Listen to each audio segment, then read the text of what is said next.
Chapter 1. Sir John d'Urberville and his Daughter. One evening, toward the end of spring, a middle-aged man was walking from the village of Shaston to his home in Marlet, carrying an empty basket. He was not well dressed, and the way he walked made it clear that he had been drinking. He met an elderly parson riding a horse and wished him a good evening. "Good evening, Sir John," replied the parson. The man with the empty basket stopped and spoke to the parson. "Excuse me, Pastor Tringham, but that is the third time this month that I've met you, and you've called me Sir John. Everybody knows that I am not Sir John, but plain old Jack Durbeyfield. You know that I buy and sell things and hardly make enough money to feed my family. Why do you call me Sir John?" The pastor hesitated before replying. "I am doing some research into the history of the area," he said at last, "and I have discovered that you are descended from an ancient and knightly family called d'Urbervilles. The family came to England with William the Conqueror in the 11th century. Branches of your family owned a lot of the land in this area and built huge houses and castles. Knighthood is not hereditary, but if it were, you would be Sir John now." Durbeyfield expressed his surprise and began to think very highly of himself. However, Pastor Tringham explained that very few people knew of the connection. Therefore, knowledge of it was useless since he had no claim to any land or houses. "However, I thought you might be interested in knowing about it," he continued. "Well, I have heard that our family once had 2 horses instead of 1. I do have a spoon with a coat of arms on it at home, but I never imagined that we had been as rich and important as you say we were," said Jack Durbeyfield. "Where does the rich part of our family live now?" "In the graves of the cemetery at Kingsbarre, I'm afraid," replied the old pastor. "There are none of them living, and your family no longer owns farms, houses, or lands of any kind. There are some other cottagers in the villages around here who are also descendants of great families, but it means nothing to anybody except students of history like me. I think it is wonderful news, Pastor Tringham, and I think you should come and have a drink with me to celebrate." Pastor Tringham, however, declined the invitation. "You've had more than enough already, Durbeyfield," he said before continuing on his way. Durbeyfield sat on the grass at the side of the road to think about his new status, which sounded very impressive to him. Just then he saw a young man walking toward him and called out to him. "Carry this basket for me," he told the lad. "Go to the hotel in Marlet and tell them to send a carriage for me." The young man refused, so Durbeyfield told him about his new name and ancestry. The young man was still not impressed, but when Durbeyfield offered him a shilling, one of the few that he had, the lad changed his mind and agreed to go. Jack Durbeyfield lay down among the flowers in the grass and waited for his carriage to arrive. The village of Marlot is in the northeast part of the valley of Blackmoor in Wessex, about 4 hours from London. It is a fertile and sheltered part of the valley with lots of small farms and forest. It was once known as the Forest of the White Hart and had some interesting historical stories and customs. One of those customs was Club Walking Day, on which all the women of the village dressed in white gowns and marched around the village carrying a stick in one hand and a bunch of white flowers in the other. On this day, the women were just marching past the Pure Drop Inn when one of them called out, "Look, Tess Durbeyfield, isn't that your father riding home in a carriage?" One of the pretty young women turned to look. She had large red lips, large blue eyes, and a bright red ribbon in her hair. She saw her father sitting in a carriage, waving his hand above his head and singing, "I've got a family grave at Kingsbarre." Everybody else laughed but Tess. She was embarrassed. Her father seemed to be making a fool of himself once again. At the end of the march, the women began their dance in a field just outside the village. A little while later, in the afternoon, the young men of the village arrived to watch the dancing, and some of them began to dance with the girls. Among the spectators were 3 well-dressed young men with backpacks. They were brothers on a walking tour through the valley, and they leaned over the gate to watch the girls. The youngest of them put down his backpack and opened the gate. "What are you going to do, Angel?" asked his oldest brother. "I'd like to have a dance with some of the girls," replied Angel. "Don't be foolish," said his brother. "If somebody saw you dancing with a group of silly country girls, we would all be embarrassed." Angel, however, was determined, promising that he would only be a few minutes and would catch up with them. So his two brothers went on without him. All the girls, including Tess, hoped that the handsome, rich young stranger would dance with them. He danced with several of the girls before he had to hurry on. As he left, his eyes met those of Tess. Both regretted not having danced together. He ran through the village and up the hill. At the top of the hill, he stopped to look back and saw the girls still dancing except for Tess, who stood alone. Again, he wished that he had danced with her. However, it was too late now, and he turned and ran after his brothers.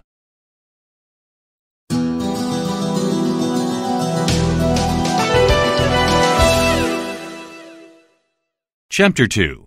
Plans and Accidents. Tess did not forget the young stranger as quickly as he forgot her. She danced for a while longer and then began to worry about her father, so she walked home. There she found her mother rocking the baby's cradle with her foot, singing a happy tune, and washing the clothes in a tub. Tess felt guilty for enjoying herself in the field while her mother was working, and she immediately offered to help. Her mother was very happy to see her, and not at all angry with her. "I'm glad you've come home," she said, "because I want to fetch your father home. Something wonderful has happened while you are out. We've been found to be related to a great and famous family." "So that's why my father was riding in a carriage this afternoon," thought Tess. "Will it do us any good?" she asked her mother. "Oh, it is certain to do us good. I'm sure a whole lot of rich people in the city will come to visit us in their carriages as soon as they know who we are." "But where is father now?" "He went to Rolliver's hotel to get his strength for the journey, to deliver those beehives to Casterbridge tomorrow morning. They must be delivered tomorrow, and it is such a long way that he will have to start at midnight." "Oh, Mother, he has gone to a hotel to drink when he has to start so early. How could you let him? I'll go and fetch him now." "No, Tess, I will go. He will not come with you." Tess knew that her mother wanted to have a drink herself, and that she would not be able to prevent her.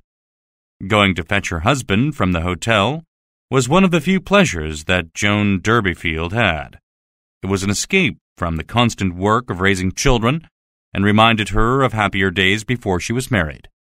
Her married life was full of babies, with a new one being born every couple of years. Tess was the oldest. The next two had died, and then came Lisa Lou and Abraham, 2 girls, a boy, and finally the baby, who was just 1 year old. Because Tess was 4 years older than her sister, she was almost like a mother to the other children. Now she set about her mother's work as Joan went to the hotel. Tess waited for her parents to return, but she was worried because it was very late for a man to be up when he had to start his journey so early the next morning. She sent her little brother Abraham to Rolliver's to fetch them both home. Half an hour later, he had not returned. Tess had to go and fetch them all home herself. In an upstairs room at Rolliver's sat a dozen people talking and drinking. Among them, of course, was Jack Durbeyfield, still singing to himself about his rich ancestors. When his wife arrived, she soon found a seat near him and told him about a new idea that she had. "There's a rich lady who lives near Tantridge, whose name is D'Urberville. She must be our relative.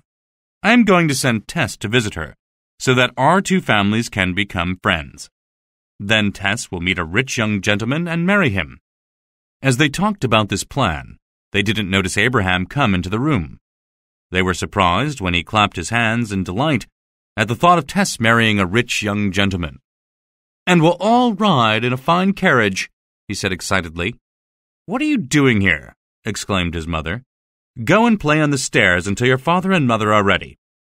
They continued to discuss their plan, wondering whether Tess would agree to visit the rich relative, until Tess herself arrived at Rolliver's and looked sadly at them. They immediately stood up and followed her home. "I don't think Father will be able to take the beehives to Casterbridge so early tomorrow," said Tess. "Of course I can," replied her father. It was 11 o'clock before they were all in bed, but at 1:30, Tess was woken by her mother saying, "The poor man can't go." "But the beehives have to be delivered in time for the market," said Tess. "Next week will be too late." "Perhaps one of the young men that danced with you yesterday might go," suggested her mother. But Tess would not hear of this because she would then have to explain why her father couldn't go, and this would make her ashamed. "I will go myself if Abraham will come with me to keep me company." She and her little brother dressed quickly and went out to the stable. The old wagon had already been loaded, and the old horse was soon made ready for the journey. Tess lit a lantern and put it on the front of the wagon, and they walked beside the horse in the darkness. At the top of the hill, they both climbed into the wagon. Since Prince was a very old horse and the road very bad, progress was slow. "Aren't you happy that you're going to marry a rich gentleman, and will all ride in carriages?" Abraham asked his sister. He hadn't forgotten what he had heard at Rolliver's. Tess was surprised to learn about this plan for her future and was not excited by it at all, because she knew that her parents were just dreaming about things that could never happen. She told Abraham to stop talking rubbish, and after a while he fell asleep. As the old horse jogged on, Tess was soon lost in her own thoughts until she, too, fell asleep. Then disaster struck. The morning mail cart, speeding along the road from the opposite direction, did not see the wagon and drove directly into it, causing old Prince to collapse and die. The mail cart driver helped Tess drag the dead horse off the road and told her that he would send somebody to help. It was almost morning. Abraham was crying, and Tess was blaming herself for falling asleep and killing Prince.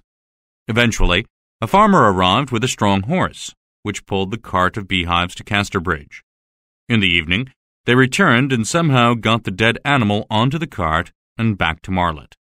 The next day, they dug a huge hole in the garden and buried Prince. The smaller children cried, but Tess's face was dry and pale. She considered herself a murderess.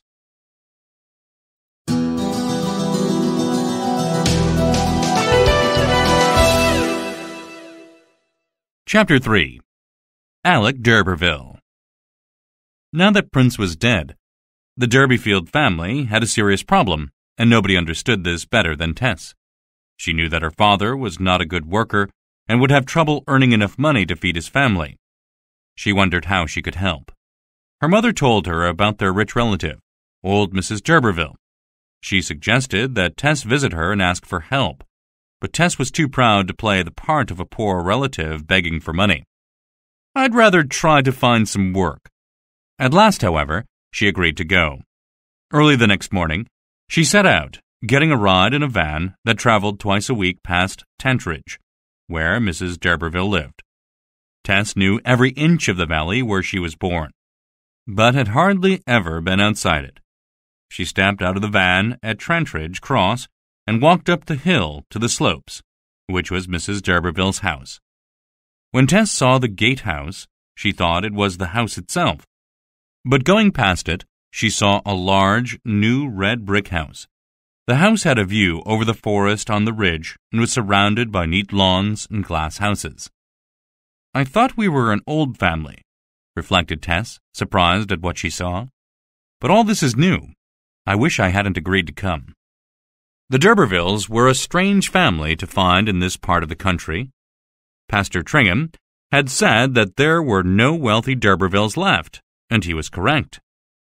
Mrs. d'Urberville was not really a d'Urberville at all.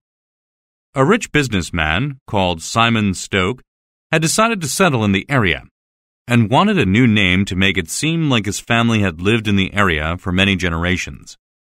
He knew that the d'Urbervilles were extinct, and he liked the sound of the name, so he simply made it his own. Mr. Stoke d'Urberville had recently died, leaving his widow and son to care for the large country house he had built. Of course, Tess and her parents knew nothing about this because Pastor Tringham had not told them. While Tess stood looking at the house, wondering whether to go in or turn back, a young man came out of a large tent on one of the lawns. He was about 23 or 24 years old, had a black mustache, and was smoking a cigar. He saw Tess and walked toward her. "Well, my beauty, what can I do for you?" Tess was too nervous to reply, so he continued. "I am Mr. d'Urberville. Have you come to see me or my mother?" Tess had expected to see somebody who looked more aristocratic, but she found enough courage to say that she wanted to see his mother. "I'm afraid my mother is not well today, so you can't see her, but perhaps I can help you." Tess felt very uncomfortable. At last, she managed to tell him that her mother had sent her to tell Mrs. d'Urberville that they were of the same family. "We have an old seal with a lion and a castle on it, and an old spoon with the same markings. Mother said we should make ourselves known to you, as we've lost our horse in a bad accident, and we are the oldest branch of the family." "That's very kind of your mother. I'm pleased that she thought of it," said young Mr. d'Urberville, looking at her in a way that made her blush.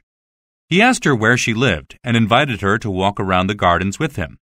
She was reluctant, but it would be some time before the van returned to take her home, so she agreed. He picked some roses for her, gave her a basket of strawberries, called her his cousin, and led her back to the tent for lunch. Tess was a pretty girl who looked older than her 16 years, and Alec d'Urberville watched her from behind the smoke of his cigar as she ate. "I'm going home now," she said, as soon as she had finished her lunch. She stood up to go, and Alec d'Urberville walked with her to the gate. "I must see if there is a way for us to help you," he promised. When she had gone, he returned to the tent, thought about the unexpected visit, and laughed. What a pretty girl. Meanwhile, Tess sat in the van feeling very uncomfortable with her roses and strawberries. The van stopped at a town along the way. It was too late to walk home from there, so Tess stayed with an acquaintance of her mother's that night. When Tess returned to her home in Marlott the following afternoon, her mother was waiting for her.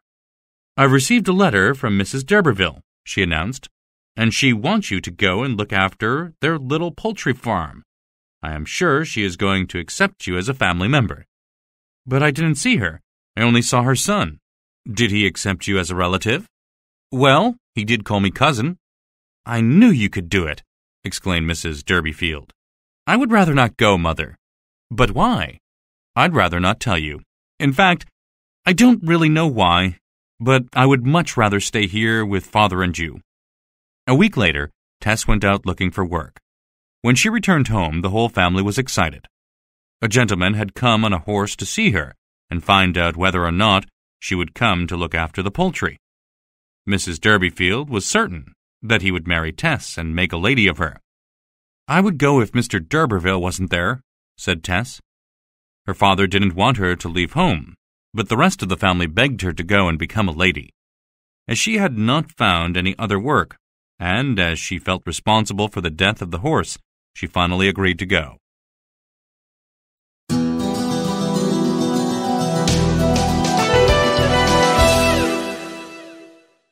Chapter 4. On the Road to Trantridge. 2 days later, Tess was up early and packed her box. She came down wearing her ordinary work clothes, but her mother suggested that she should wear her best clothes. Tess argued that she was only going to work, but her mother insisted, and eventually Tess allowed her mother to dress her as she pleased.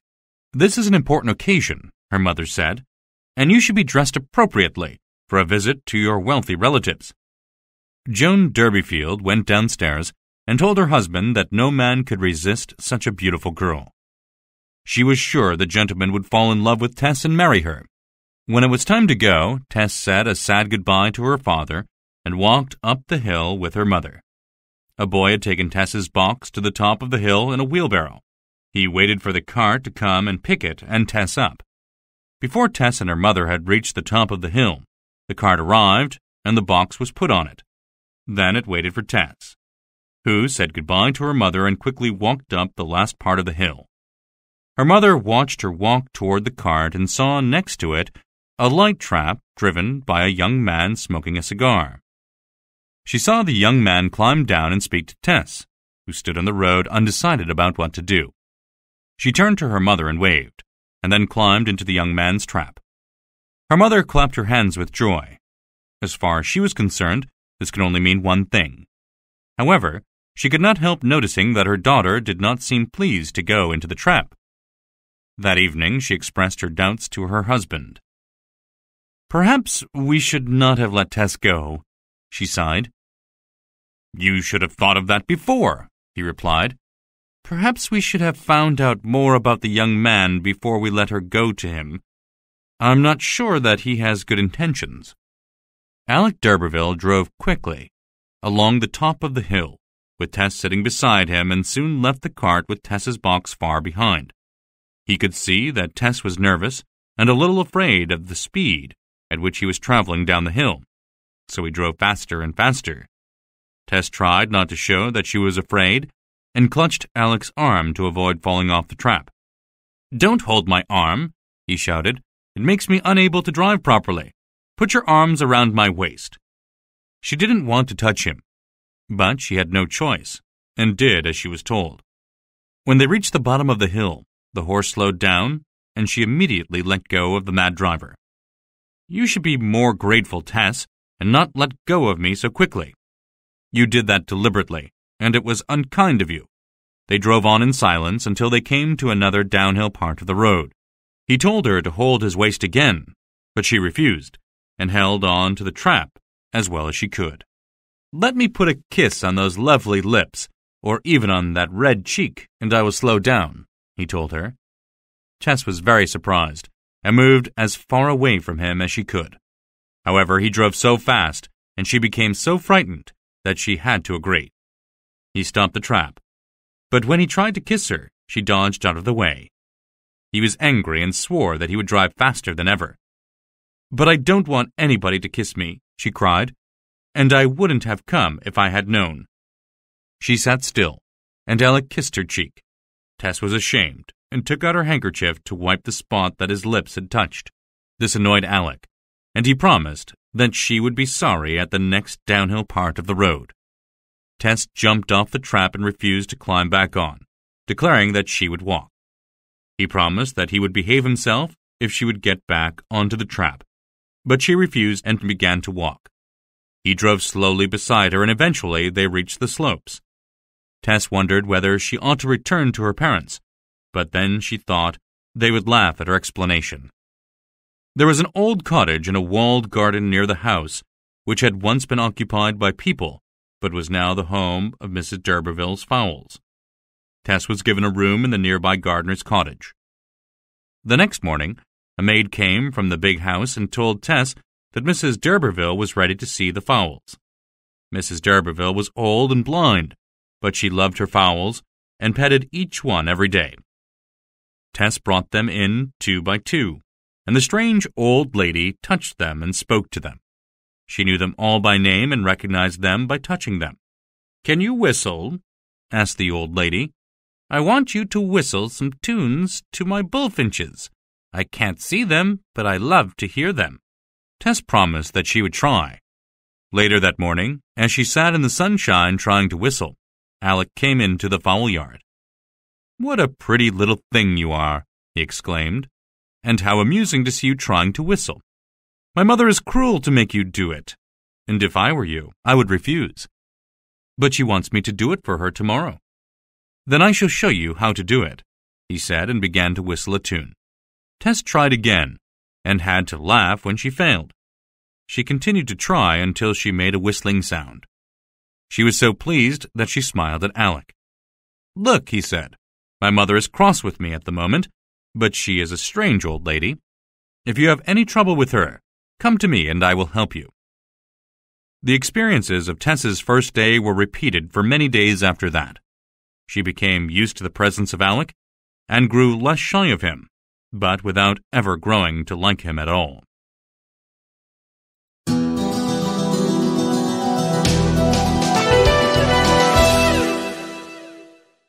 Chapter 5. One Dark Night. Most of the young people in the Tantridge area would walk a couple of miles to a town called Chaseborough every Saturday evening to drink and dance and return home late at night. Tess did not join in at first, But finally, she was persuaded to go. She enjoyed it so much that she went again the following week, and it became a regular outing for her. She sometimes walked to town alone, but was always careful to walk home with her friends at night. On one such evening, Tess walked to Chaseborough, but could not find her friends. Then somebody told her that they had gone to a private party in a house on the edge of town. As she walked there, she saw Alec d'Urberville on a street corner. "What are you doing here, my pretty little cousin?" he asked. "I'm just waiting for my friends so that we can go home together," she answered. "I'll see you again," he said, as she continued her walk. When she arrived at the house, she found her friends dancing in a barn. Everybody felt very hot and was drinking a lot of beer. She wanted to go home, but her friends were not ready. "One more dance," they said. But then another dance began, and then another.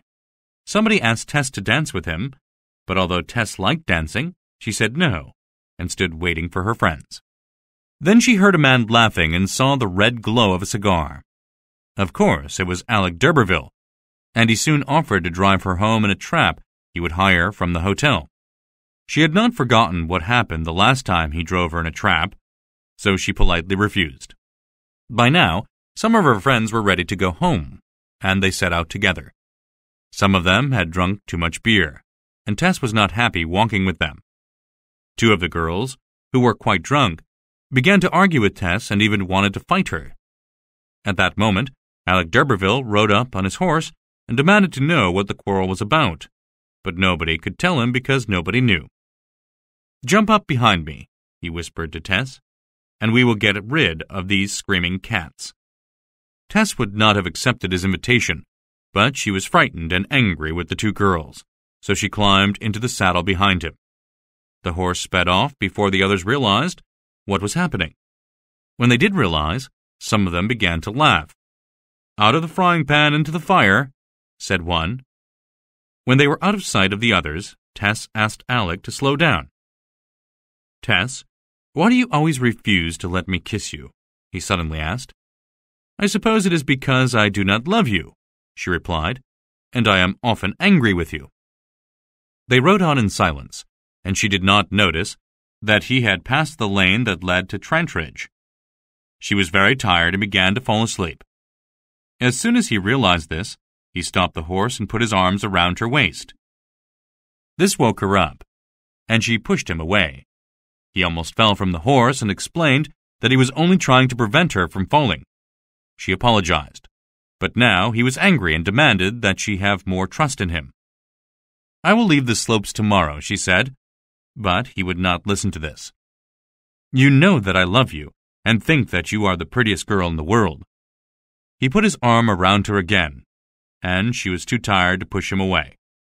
They rode slowly along the road until Tess noticed that they were nowhere near Trantridge. She demanded to know where they were. "It was such a lovely night," he answered. "I thought I should make our ride a little longer." Now she was really angry and said, "How could you do that, just when I am showing you more trust?" She pushed him away again and demanded that he put her down so that she could walk home. "You don't know the way home from here, and you will get lost in the darkness and fog," he replied. "I don't care. Put me down."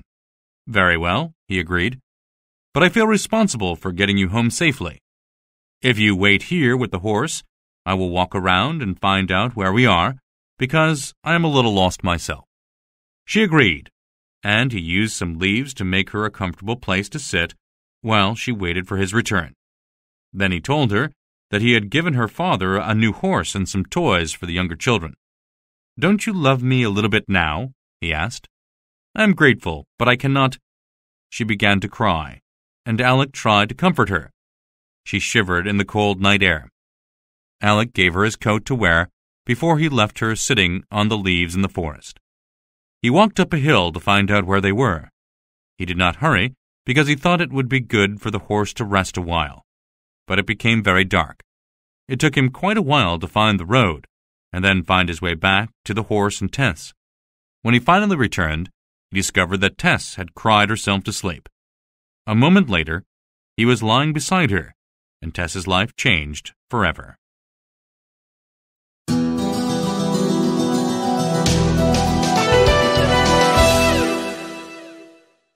Chapter 6. Tess returns to Marlet. Early one Sunday morning, several weeks after that night ride in the forest, Tess walked sadly up the hill.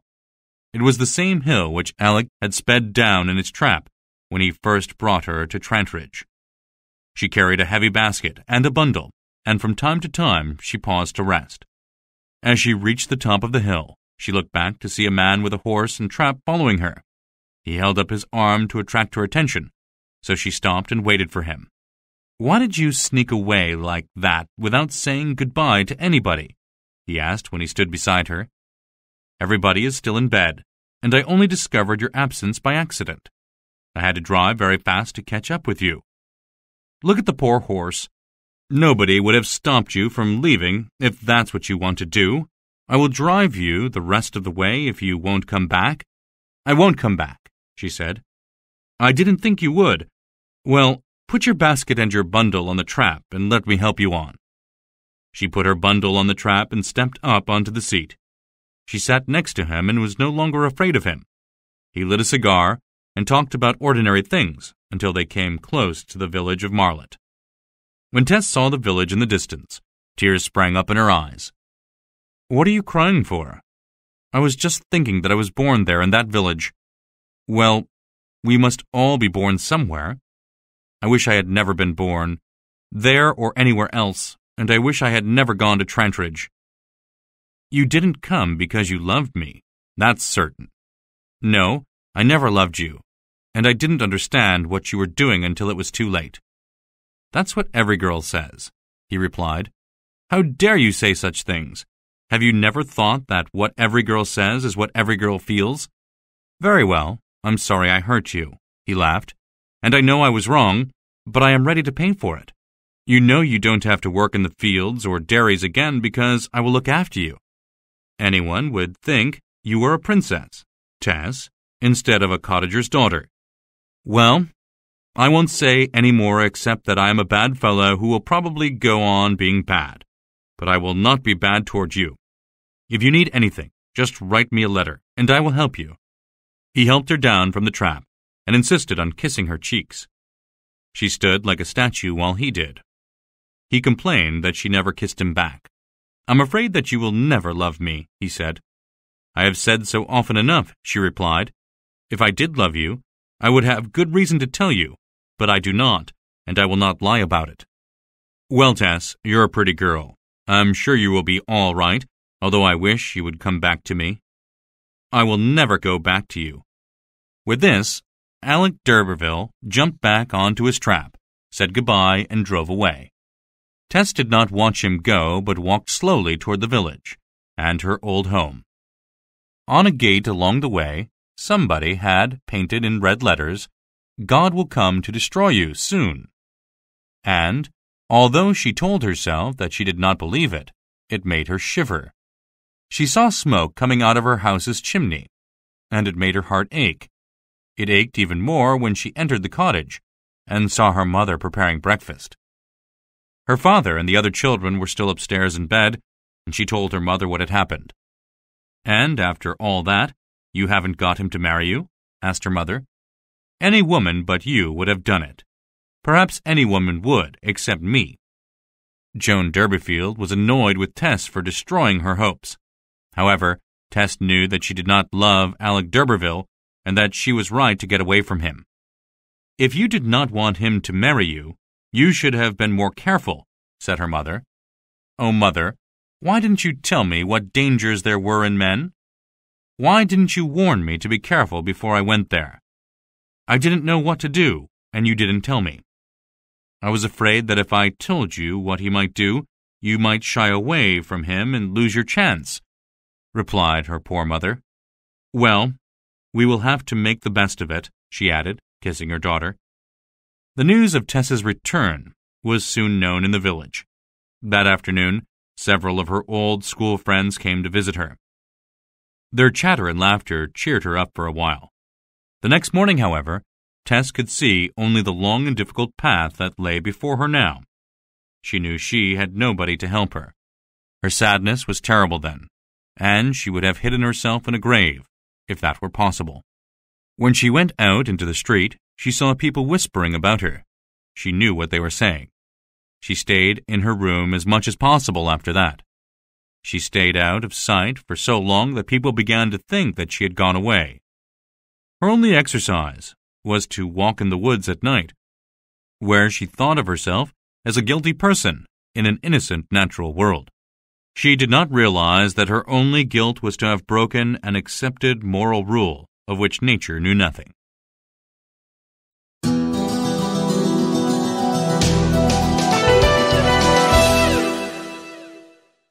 Chapter 7.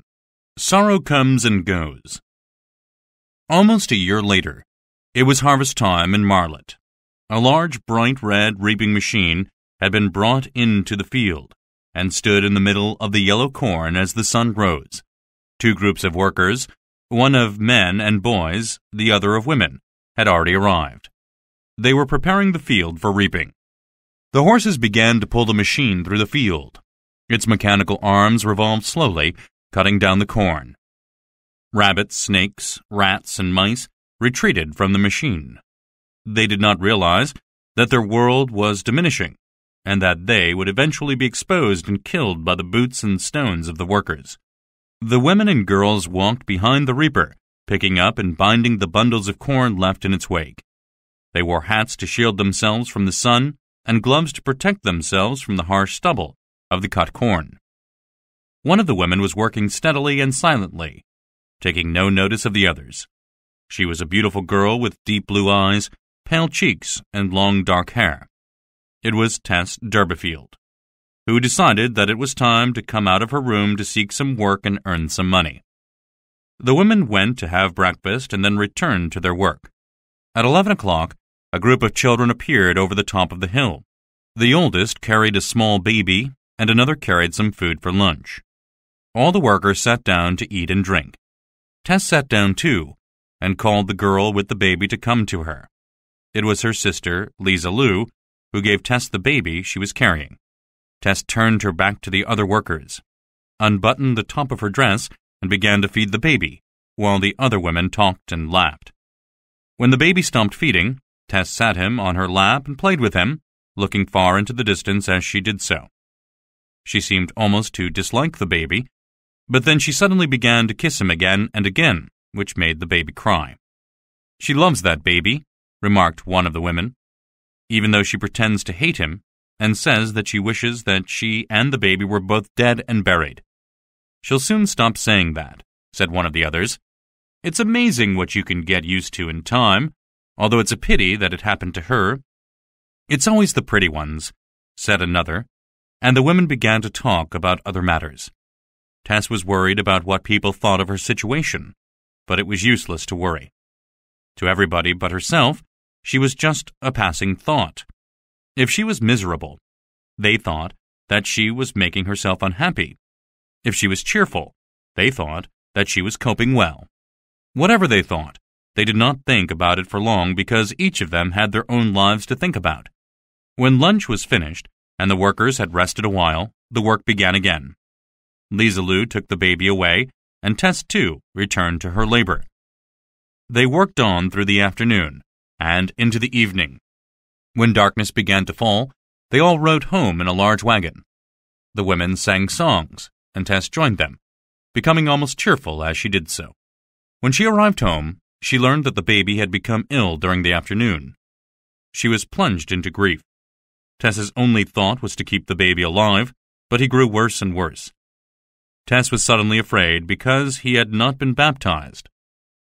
It was almost bedtime, but she went downstairs and asked her father to call the minister. He refused, saying that he was the head of a noble family, and so he would not allow ministers to come into his house and ask lots of questions about his personal affairs. The family went to bed, and so did Tess. She lay awake, listening to her baby breathe. He was dying, slowly but surely, and she would not be able to keep him alive.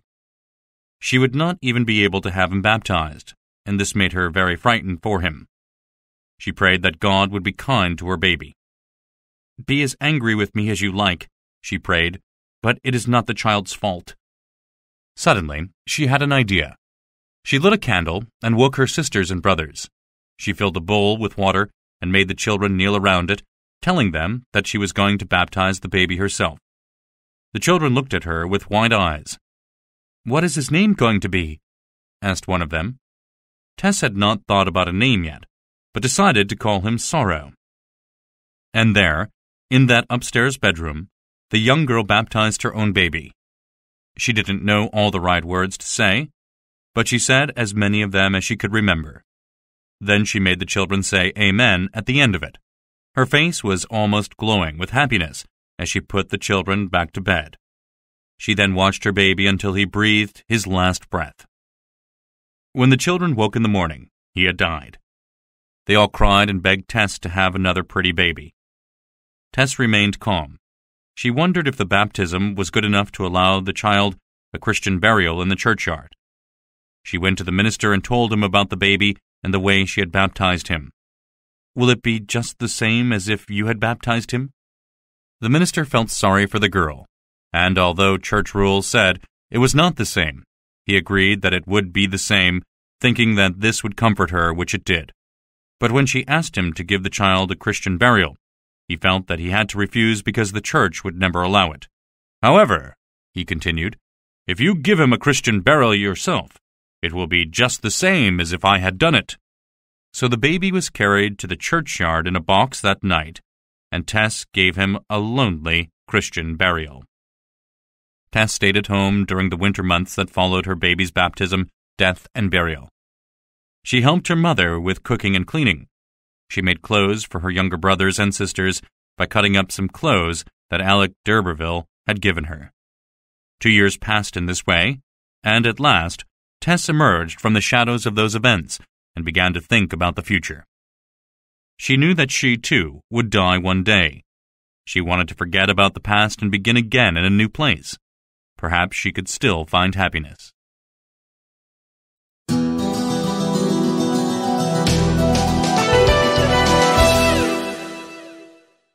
Chapter 8. Tess Begins a New Life. Tess wrote to an acquaintance of her mother's. The woman replied that she knew a farmhouse many miles south of Marlett that required a dairymaid. Tess decided to go there for her new beginning. It was a lovely May morning when she set out for the little town of Stourcastle, in the opposite direction from her first unhappy journey away from Marlett. She felt sorry to leave her home, but realized that life in Marlett would go on just as well without her. The children might be unhappy for a day or two, but they would soon recover and continue to play their games as happily as ever. She passed through Stourcastle and went on to a road junction where she waited for a van to take her farther.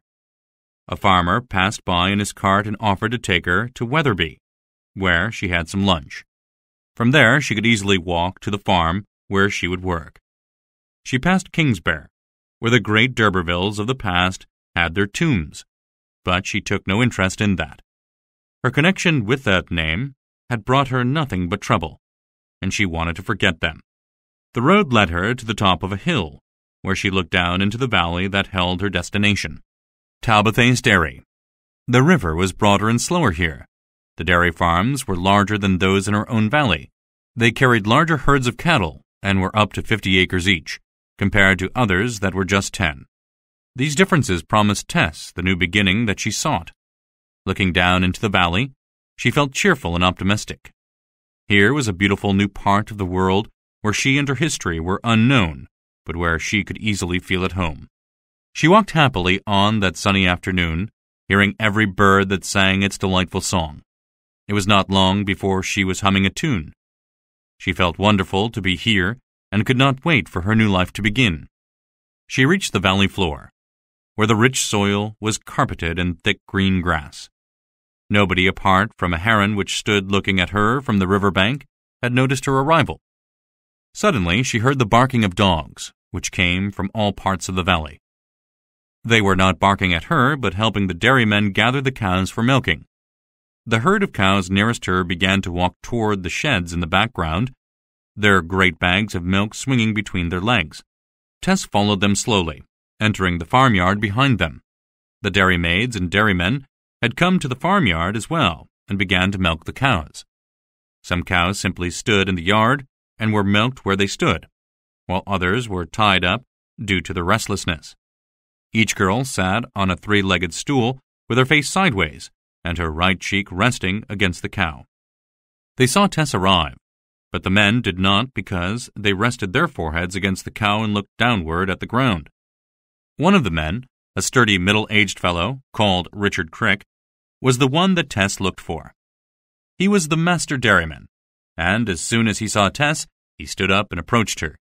He was happy to see her, because he really did need an extra dairymaid for the milking. He was very friendly, and told her that he was very glad to have her work for his farm. He talked to her about the milking and reminded her how important it was that each cow be milked properly to stop them from drying up. He also showed her how to milk a cow properly.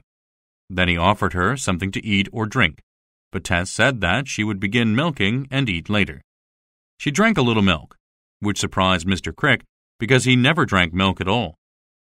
Then she sat by the cow that he pointed out to her. Thus began the new life of dairymaid Tess Durbeyfield. Soon the milk was squirting from her fists into the pail, and Tess settled down and looked around her. It was a large farm with almost 100 cows. The men milked the more difficult cows, and the women took the easier ones. For a while, everything was quiet, but for the sound of milk squirting into the pails. The master dairyman finished one cow. Then, picking up his three-legged stool in one hand and his pail of milk in the other, he moved on to the next cow. He remarked that the cows didn't seem to be giving as much milk today as they usually did. "That's because there is a new hand among us," said one of the girls. "I have noticed that sort of thing before. The milk goes up into their horns on such days." "That might be true," said Mr. Crick, "although I don't know about it going to their horns, since the cows without horns are keeping back their milk as well. Whatever the truth may be, I know the best remedy is a song." At this, the dairymaids and dairymen began to sing, and although they did not sing well, they all believed that the cows began to give more milk during the song. When the song was finished, the master dairyman told a story about a man who saved himself from a bull by playing his fiddle. The bull was chasing him across a field and was about to catch him when he suddenly thought to play his fiddle. He had heard it would stop a bull, and it did, so the man was saved. "That's an interesting story," said another man, whom Tess could not see because he was behind a cow. "It takes us back to medieval times when faith was a living thing." This was a strange remark to be heard in a dairy yard. Nobody understood it, and nobody took any notice of it, apart from the master dairyman.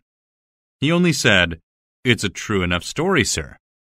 "I have no doubt about it," said the man behind the cow. Tess wondered why one of the dairymen was called sir by the master dairyman.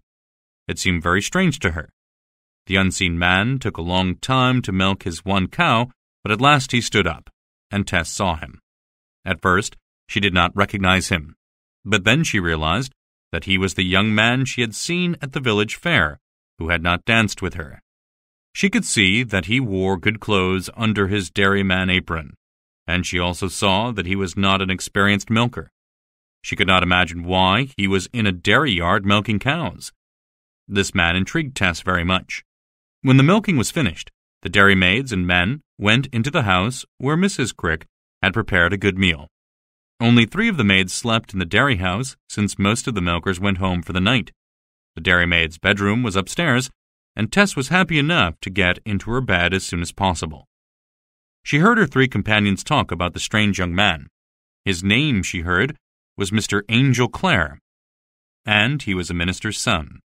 Unlike his 2 brothers, who were also ministers of the church, he had decided to be a farmer, and was therefore learning about farming from Mr. Crick. The girls continued to talk about the strange young man. Tess wanted to continue to listen, but she was so tired from the day's work that she soon fell asleep.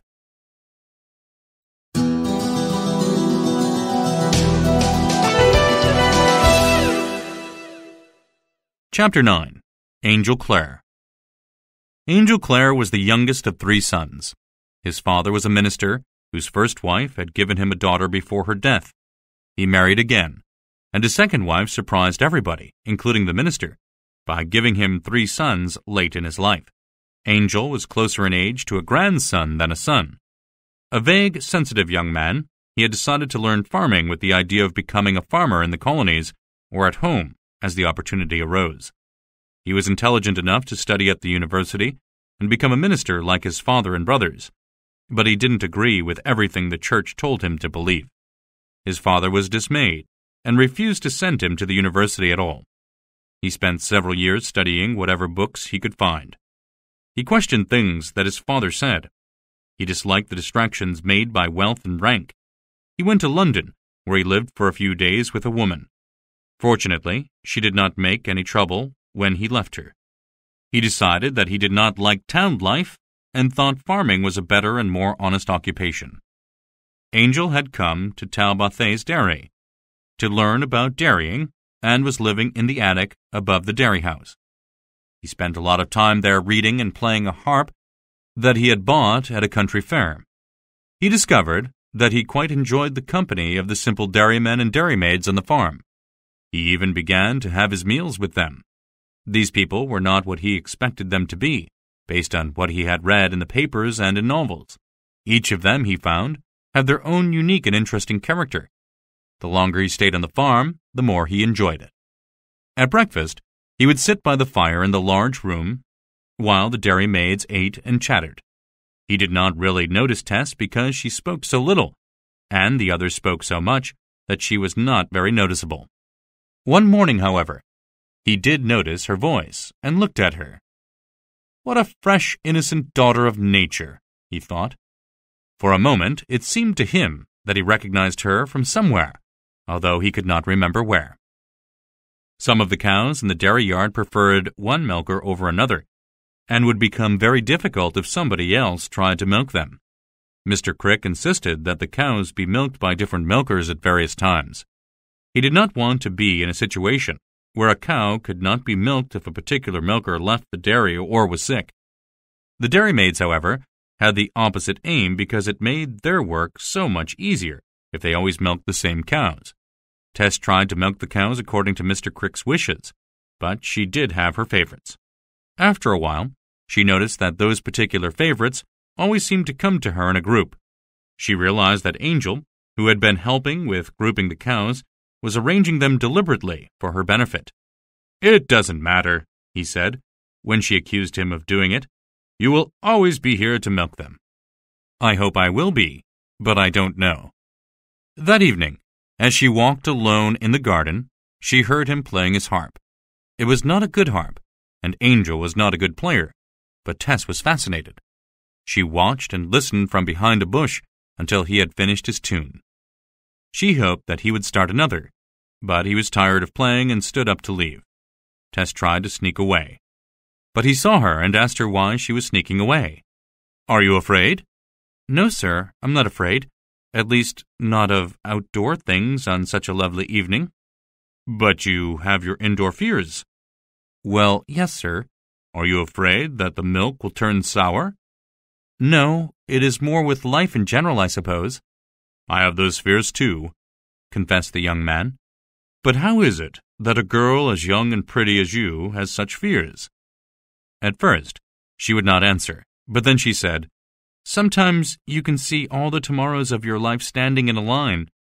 The first is the biggest and clearest, while the others get smaller as they stand farther away, but they are all fierce and cruel. However, you can make dreams with your music and drive the fears away." He was surprised to hear a young dairymaid speak like this. Tess, on the other hand, was surprised that a young gentleman from a well-to-do family and with a good education would have fears at all. She knew that he was out of his class, but she also knew that it was his choice. He did not milk cows because he had to, but because he wanted to, and he could stop whenever he was tired of it.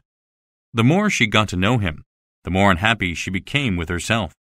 He seemed to have read and done and thought so much, while she seemed to have read and done and thought so little. One day, he asked her why she was so unhappy, and she told him that she regretted her lack of education. He immediately offered to teach her some history, but she declined, saying that she was afraid that the past would only be a repetition of the present. "Perhaps it is better not to remember that your nature is just the same as thousands and thousands of people before you," she said. Later, she regretted having said this. He must think I am stupid, she thought. She wanted him to think well of her. She wondered whether she should tell him about her connection with the d'Urberville family that was buried in Kingsburgh. However, she heard Mr. Crick say that Mr. Clare had no respect for old families, so she decided to say nothing about it to him.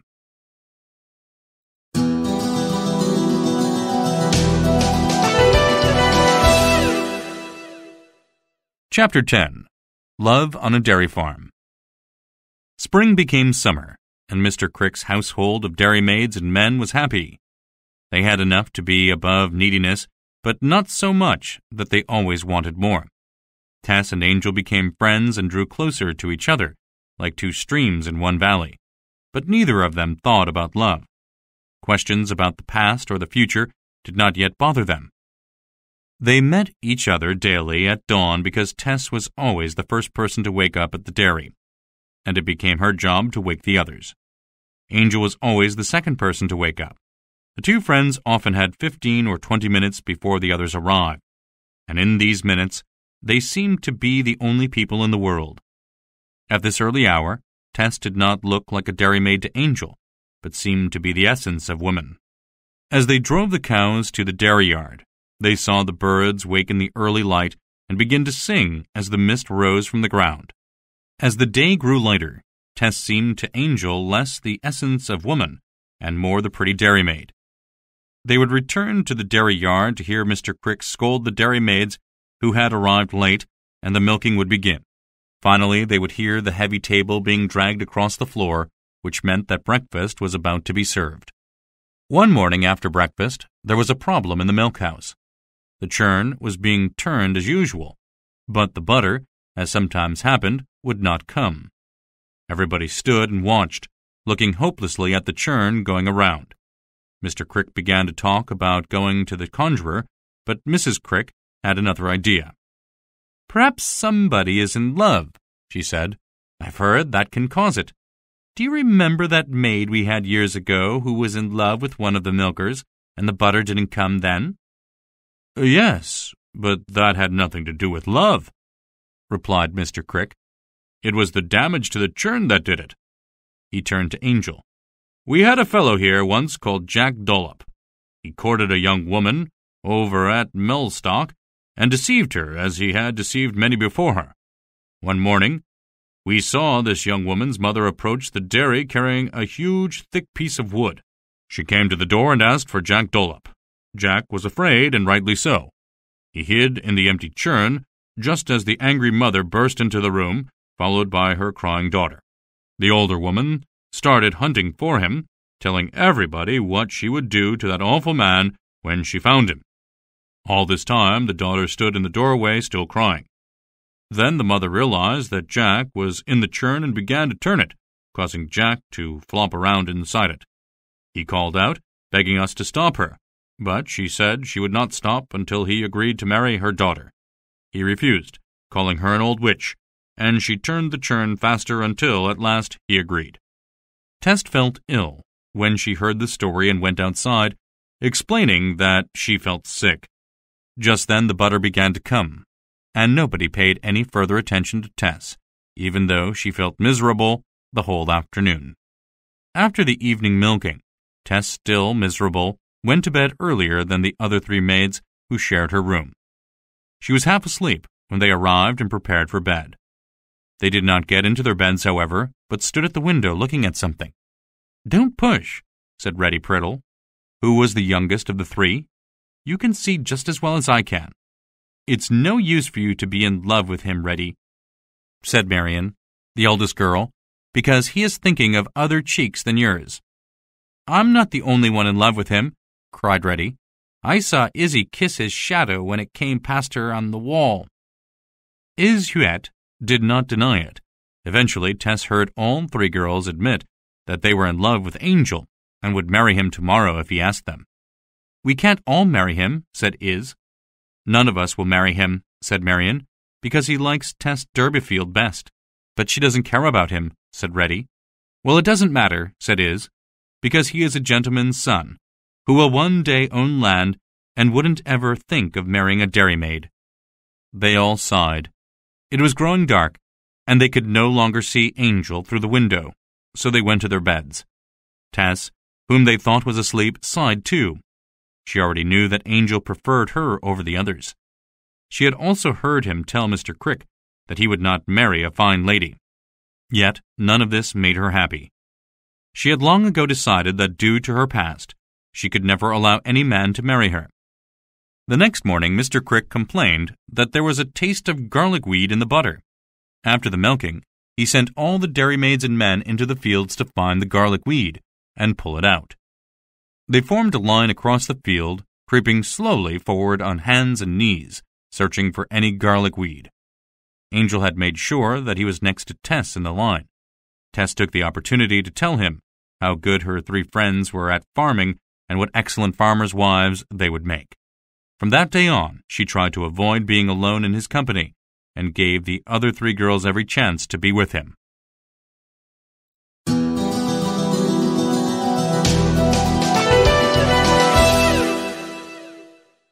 Chapter 11. Angel Clare Makes a Decision. On a hot Sunday morning that summer, about 2 months after Tess's arrival at Talbothays, she and her three friends decided to go to the Mellstock church. It had rained heavily the previous night, but was now bright and sunny. The girls walked beside the river along the road toward Mellstock. But a large pool of water in a bend on the road stopped them. "We can't get to the church without walking through it," said Reddy. It was true, for the pool was too deep for their fine Sunday shoes. As they stood wondering what to do, Angel Clare appeared, walking through the water in his boots. He had seen them from some distance away, although they had not noticed him. He told Marian to put her arms around his shoulders, and he would carry her around the bend. The others could hear his boots splashing in the water, and a few moments later he returned. "This is my chance to embrace him," whispered Iz to her two friends, "and I am going to enjoy it." Angel carried Iz into the water and around the bend. Then it was Reddy's turn, and she was so nervous that she almost fell into the water. Finally, he returned for Tess, who was embarrassed to discover how excited she became. "I've saved the best for last," he told her. "No, they are better women than I," she replied. "I only carried the other three so that I would have an opportunity to carry you," he said. He stood still and put his face close to hers. "Oh, Tessie." She did not respond. Suddenly he realized that he was taking advantage of her, so he began to walk slowly, not saying anything. He put her down where the other girls were waiting and waved goodbye. "We don't have a chance because he likes you the best," Reddy said to Tess as the girls continued their walk toward Mellstock. "We saw him stop with you. I'm sure that he would have kissed you if you had encouraged him even a little." Tess felt bad because she knew that she loved Angel Clare. She also knew that because of Alec d'Urberville and her dead baby, she could never marry him. That night, she told the other girls that she would not stand in their way. Even if he did ask her to marry him, she would refuse. "However," she added, "I don't think he will marry any of you." The girls admitted that this was true. Marian said she would marry a dairyman who had already asked her twice, although she didn't really like him. Iz knew that she had no hope and said she would leave Talbothays and go home. They were 4 sad girls when they went to bed that night. Tess became even sadder when Iz told her that Angel's family had already chosen a girl for him to marry. She convinced herself that Angel's fondness for her was no more than a passing fancy. As the summer grew hotter, Angel's thoughts about Tess grew more passionate. The cows would lay in the shade of the trees during the day. In the afternoons, the dairymaids and men took their pails and stools and milked them there as well. It was too hot to drive them into the dairy yard. On one such afternoon, Tess and Angel were milking some cows that had wandered behind a hedge. Angel watched Tess for a while, then suddenly stood up and went to her. He knelt beside her and embraced her. Tess rested against him with a happy sigh, and he would have kissed her, but stopped himself. "I'm sorry, Tess. I should have asked. I didn't mean to take advantage of you, but I am very fond of you." Tess's eyes began to fill with tears, but she could not explain them to Angel. "Please don't cry," he said. "I have shown you my feelings, and I am as surprised as you are. I love you, but I have been too hasty." He stood and returned to his own cow. Nobody had seen it happen, but for both of them, the world had changed. For the remainder of that day and evening, they avoided each other. Tess went to bed early again. Angel walked in the garden alone, trying to understand what he had done. He decided that he needed to take some time to think about his future. That was why, several days later, he did not appear at breakfast, and Mr. Crick announced that he had gone home to his family for a few days. "When he returns, he will probably stay here another 4 months or so. Then his time with me will be finished," he added. None of them showed any outward sign, but the 4 girls were more than a little sad at this news. At that moment, Angel Clare was 10 miles away, riding toward his father's church in Emminster. He carried a basket of farm goods that were a gift from Mrs. Crick. He was staring into the next year, wondering what his parents and brothers would say if he dared to marry the girl he loved. What would he think about it himself in a few years' time? At last, the town of Emminster came into view, and Angel rode toward the church. He saw a number of young boys and girls going into the church, followed by a young lady who was a little older than they. The young lady was Mercy Chant, whom his parents hoped he would marry one day. He did not want to speak to her just then, so he pretended that he had not seen her and rode on. His parents and brothers had just finished their breakfast when he arrived, and as he had not written to tell them of his visit, they were surprised to see him. Old Mr. Clare was a very serious minister. He had answered all the important questions about life when he was very young, and had not asked the questions again. Everything was clear for him, and he held his faith very sincerely. He was a very kind and generous man. However, he sincerely believed that anybody who held an opinion other than the one he held was simply wrong.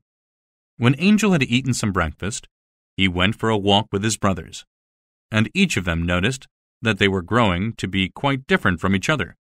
Felix and Cuthbert had spent years at universities, but Angel felt that they knew nothing about life. They, on the other hand, thought that their youngest brother had stopped thinking about the meaning of life, which they considered to be the most important task of man.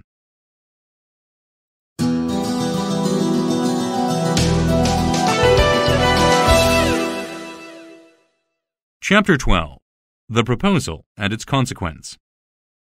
As soon as he had an opportunity, Angel told his father that he would like to speak to him about his plans for the future. His father said that he had set aside some money which would enable Angel to buy or lease some land when the time came for him to begin farming. "No doubt you will eventually be richer than your brothers," the old man added. Angel pointed out that a farmer would need a wife. His father agreed, advising him to take a good Christian wife who would help him to live a Christian life. "But shouldn't she be a good farmer as well?" asked Angel. His father thought it would be helpful, but that it was of secondary importance, pointing out that Mercy Chant would be a very suitable choice. Angel wanted to please his father, so he told him that he had met a woman who was not only a good farmer, but also had good Christian principles and went to church regularly. "Does she come from a good family?" asked his mother. "She is not what people would call a lady," Angel had to confess, "because she is a cottager's daughter. She does not have a lady's accomplishments and education, but she is a lady in spirit." "Mercy Chant has many accomplishments and a good education," said his mother, looking at him over her spectacles. "The woman I've met is a good Christian woman," insisted Angel, "and I am sure that you will overlook her lack of social position because of that." He had thought Tess and the other girls quite simple for going to church, as he did not attend himself, but now found it useful as a way of recommending her to his parents. Finally, they cautioned him against acting too quickly, and said that they would not object to meeting her one day. Angel said no more on the subject. On the day of his departure, his father rode some of the way with him and talked about his work in the church. He said that he had met a young landowner called d'Urberville. It was well known that he treated his blind mother badly. The old minister had urged him to turn his life around, but the young man had insulted him. "Was he a member of that old family of d'Urbervilles?" asked Angel. No, for that family, as far as I am aware, has died out. I thought this young fellow was about to hit me in his anger. Thankfully, he did not. I told him that I would pray for him. I would like to think that perhaps I have done some good for him. When he arrived at Talbothays that afternoon, Angel Clare found that everybody was asleep because it was time for the afternoon nap. He fed his horse, put it in the stable, and then went into the house just as the clock struck 3. The next moment, Tess came down the stairs yawning and stretching. When she saw Angel standing there, she stopped and said, "Oh, Mr. Clare, I didn't see you. You frightened me. Dear darling Tess," he said, putting his arms around her. "Please don't call me Mr. anymore.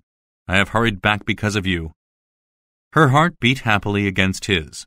They stood holding each other until Tess said that she had to go and do her work.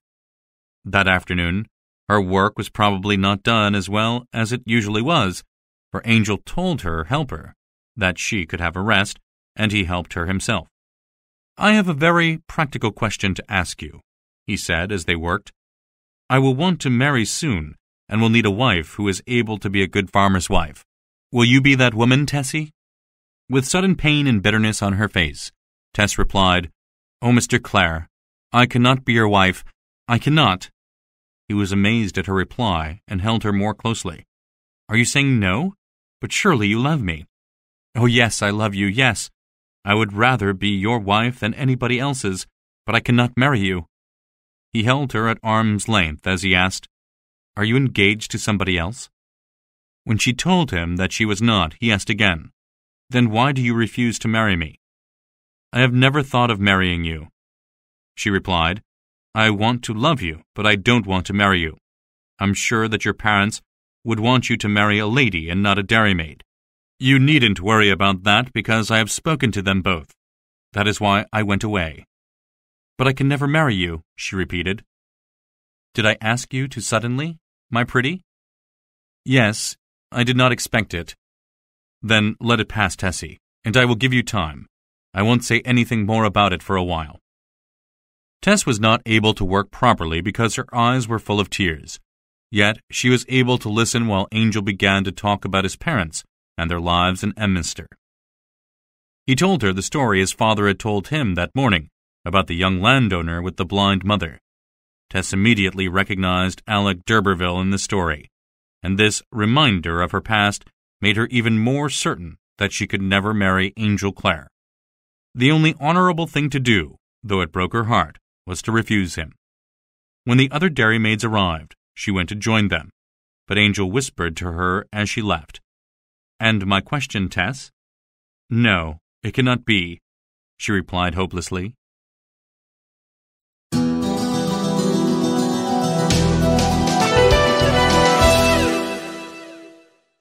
Chapter 13. To marry or not to marry. Her refusal, though unexpected, did not stop Angel from being optimistic.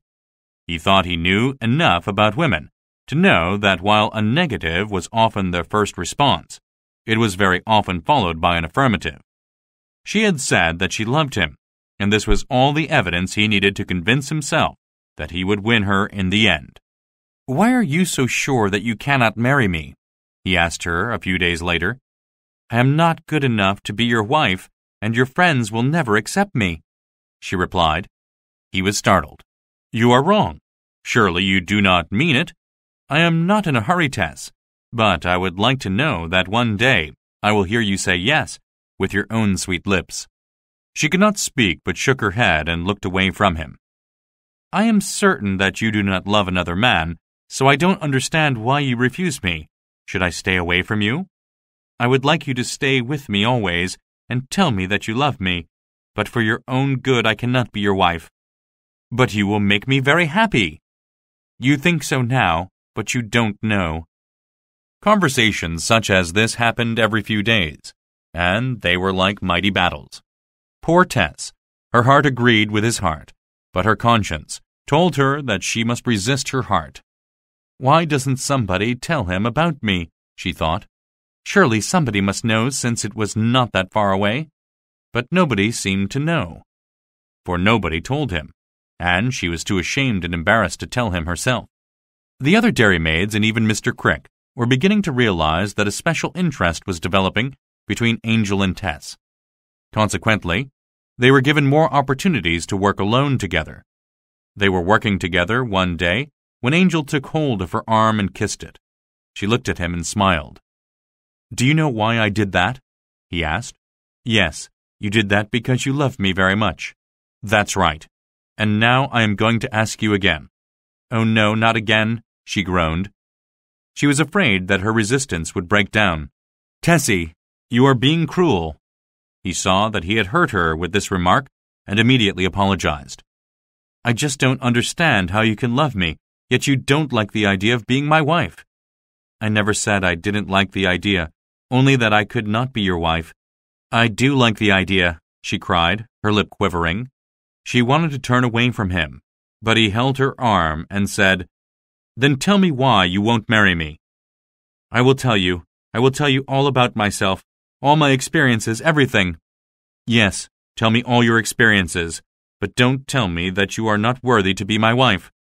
"I will try, and I will give you my reasons next week." "Say, on Sunday?" "Yes, on Sunday." She ran away and hid in some bushes, where she sat down to think. She thought about what she had said because she could see that she was drifting into agreement. She suspected that despite all her determination to lead a lonely, isolated life, love would triumph in the end. It was Wednesday, and Angel stayed away from her for the remainder of that day and for all of Thursday, Friday, and Saturday. "I will say yes to him," she thought on Saturday night, "because I cannot bear to think of anybody else having him. Yet I cannot tell him my awful secret. What will he do when he finds out? Oh, my poor heart." On Sunday morning, Tess came down to breakfast just in time to hear Mr. Crick say that he had some unexpected news about Jack Dollop, the man who had hidden in the butter churn. "Has he married that angry woman's daughter as he promised?" asked Angel, turning the page of his newspaper. "No, he hasn't, and he never intended to. He married a widow who had £50 a year income and married her so suddenly that it was clear he just wanted her money. However, when they were married, he discovered that the income was only hers if she did not remarry. He was very angry, and they had a big fight. It serves him right, but I feel sorry for the poor woman." "She should have told him earlier that she would lose the income if she remarried," said Mrs. Crick. "I suppose so," agreed her husband, "but you can understand how she felt. She wanted a home and didn't want to risk losing him. What do you think, girls?"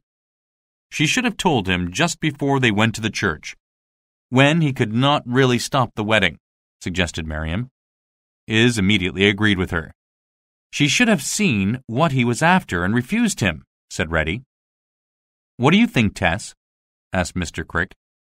"I think she should have told him or else refused him. I don't know," she said, choking on a piece of bread. One of the married dairymaids said, "I wouldn't have done either. All's fair in love and war. I'd have married him just as she did. If he then complained about the loss of income, I would have knocked him down with a rolling pin." Everybody laughed. Tess, however, did not laugh, but left the room and walked down toward the river. The question of a woman telling the truth about herself, especially when she felt so bad about it, seemed like an amusement to others.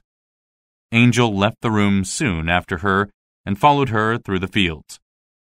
"It is Sunday at last," he told her, "and today you are going to tell me that you will marry me. I am so happy." "No, I cannot, Mr. Clare." If she had said yes instead of no, he would have kissed her. He walked quietly away, puzzled and grieving.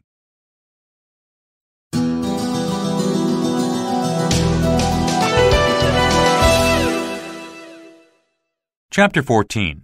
Tess Says Yes. Day after day they met, though perhaps less often than before, and without speaking about the great question that hung between them. 2 or 3 weeks passed, and Angel began to speak to her again about the marriage he wanted. Tess loved him passionately, and thought of him almost like a god. Although she often repeated to herself the words, "I can never be his wife," she knew that it was in vain. "It is 2 weeks since I spoke about it," he said one morning, "and I have decided that unless you tell me what you mean, I must leave this house. Oh, Mr. Clare, It is much too early to talk to me about that. Please be patient, and I will tell you one day." He begged her to tell him that very day, and finally she agreed. "Call me Angel then, not Mr. Clare." "Angel. Say Angel dearest then." "If I call you Angel dearest, it would mean that I agree." "It would only mean that you love me, and you told me that you did long ago." "Very well then, Angel dearest." She smiled. He had decided never to kiss her until she had agreed to marry him. Yet, at this moment, he could not resist and quickly kissed her cheek. She walked away without another word. Later that morning, she tried to tell him again that any one of the other 3 unmarried dairymaids would make a better wife for him. They all loved him, but he would not listen. That evening, he invited her to come with him when he delivered some milk to the station in a wagon. As it grew dark, it began to rain, and Angel wrapped a cloth around them both to keep them dry. "The day is almost over, Tessie, and you promised to tell me today. Will you tell me before we get home?" She nodded, and then drove on in the light rain. They passed a large, ruined old house, and Angel told her that it had belonged to a rich and powerful family. They were called the D'Urbervilles, and I always feel sad when I pass one of their old houses because they have died out. "Yes," said Tess quietly. They drove slowly through the darkness and rain toward the station. When they arrived, Angel and the station master unloaded the cans of milk and put them on the train, while Tess took shelter from the rain under a tree. She thought about the milk going all the way to London to be drunk by people she would never see and who knew nothing about her. She remarked on this to Angel when they were driving home. "Yes," he replied, "but we did not drive here tonight just for their benefit. I am quite anxious about a matter which I am sure you will solve for me tonight. Let me put it this way. Your heart belongs to me already, doesn't it?" "Yes, yes, you know it does," she answered honestly and eagerly. "So if your heart belongs to me, why not your hand in marriage?" "My only reason was because I want you to be happy. I have something to tell you." "If it is for my happiness, then let me assure you that nothing will make me happier than to have you as my wife. But I must tell you about my past, because you will not like me as much when you hear it." "Very well, tell me then, dearest. You were born in Marlott in the year so-and-so and so on." "Yes, I was born in Marlott, and I grew up there. I did well at school, but my father was not a hard worker and drank a little." "There is nothing unusual about that, poor child." Tess wanted to tell him about the D'Urbervilles, and how she had met one of them, and the trouble that had resulted. However, as soon as she mentioned the D'Urberville name, Angel thought that belonging to that family was the problem. "Why should I love you less for being a D'Urberville?" "Mr. Crick told me that you didn't like old families." "Well, that's true in a way, but I still find them interesting." "Is this the whole problem?"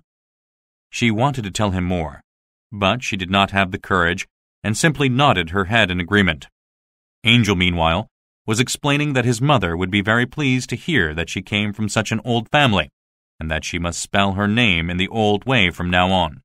"Oh, please. It might be unlucky, so I would rather keep it as it is," she said. "Take my name," he answered, "and the problem is solved." "Well, only if you are sure that it will make you happy, and that you want to marry me very, very much." "Of course I do, my darling. I mean, only if you are sure that I will make you happy, no matter what offense I might give you." "You will, my darling, no matter what. I am certain of it. Say yes, and you will be mine for ever and ever and ever." "Yes." As soon as she had said it, she began to cry. "Why do you cry, my dearest?" "Only because I am so happy to be yours." "But this doesn't look like happiness." "No, it is just that I have broken my promise never to marry." "But if you love me, aren't you happy to have me as your husband?"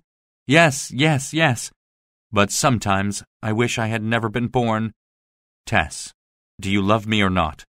She kissed him passionately, and he knew the answer.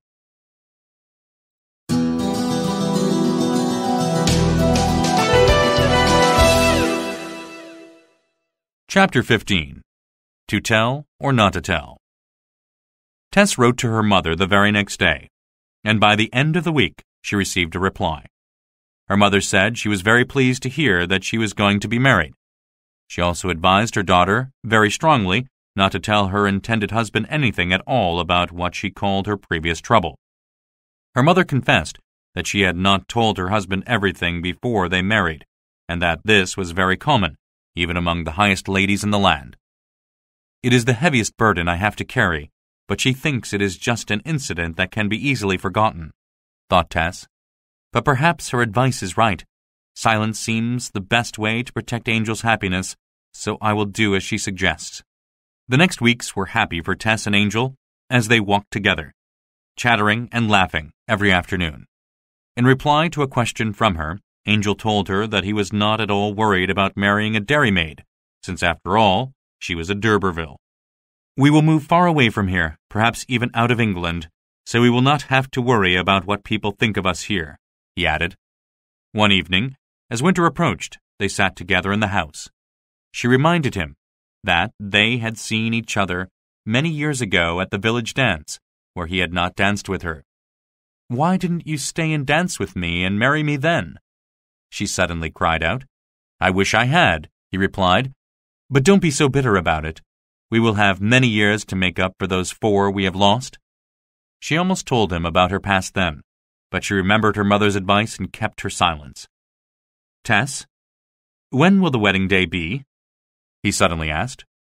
I like living as we are now. But I must start to think about starting my own farm soon, and I would like to be married before then. Couldn't we wait until after you start your farm? I need your help to start it, Tess. Why don't we marry in 2 weeks' time? No, I have so many things to think about first. Mr. Crick and his wife entered the room, so Angel could not continue the discussion with her. However, he did tell the dairyman that he and Tess were going to marry. The dairyman and his wife congratulated them. That night, the other dairymaids surrounded Tess in the bedroom and talked to her about it. They could hardly believe it. He ought to marry one of you, said Tess, because you are better than I am. They disagreed with her, and she burst into tears. They put their arms around her, comforted her, and told her that she was the right girl for him to marry. When you are married, please remember that we all loved him, but that we do not hate you because he chose you, said Marian. We are happy for you.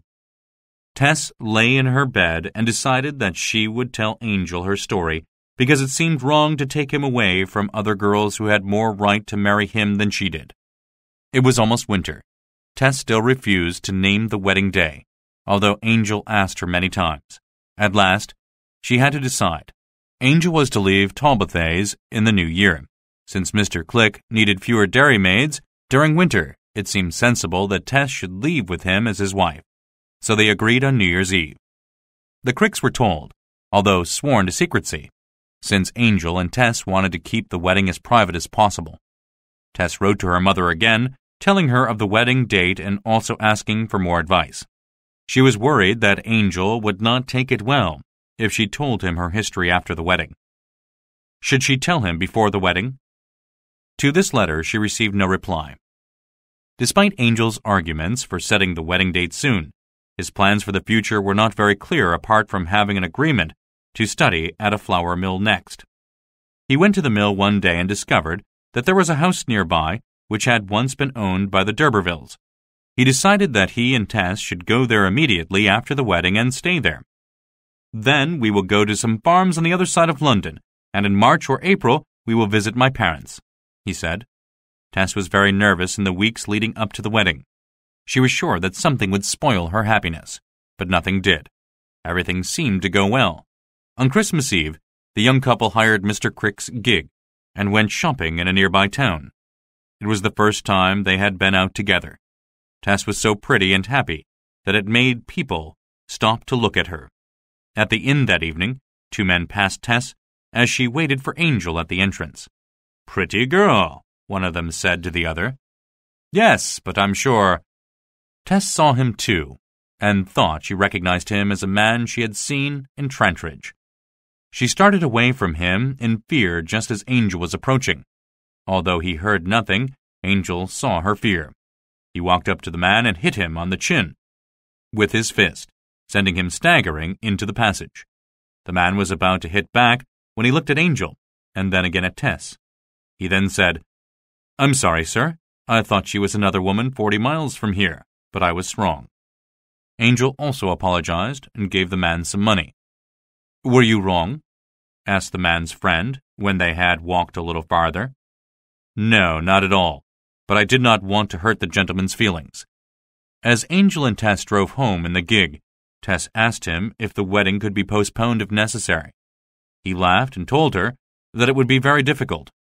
"We shall go a long way from here when we are married," Tess thought, "so that nothing like this can ever happen again."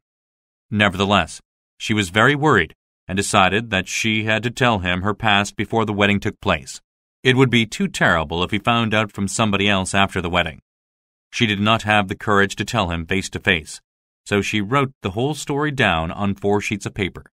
That night, she pushed it under the door of his bedroom while he slept.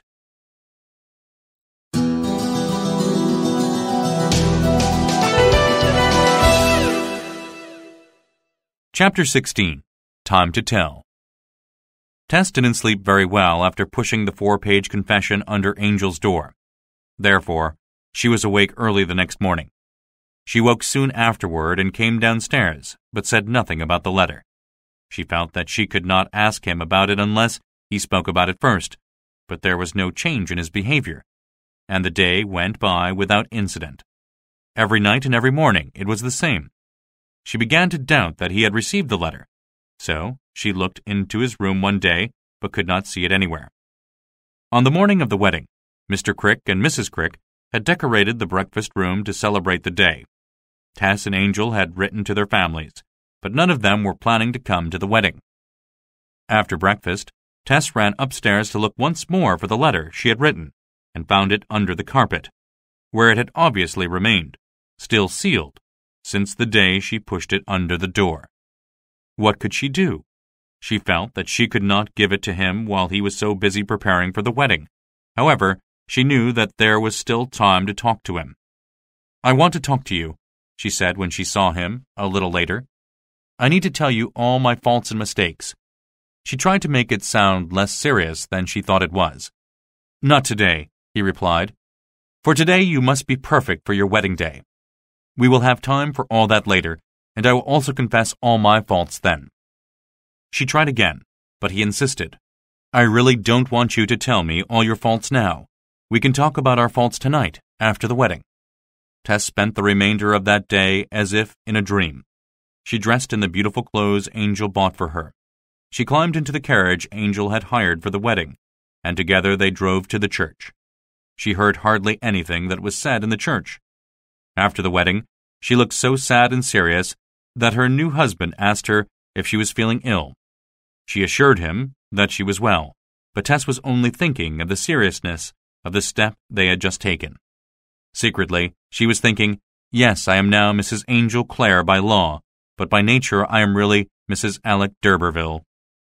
Angel had arranged to have just 2 rooms in the old d'Urberville house at Wellbridge Mill. Yet, when they arrived, they found that the farmer had taken the opportunity to visit some friends for a few days.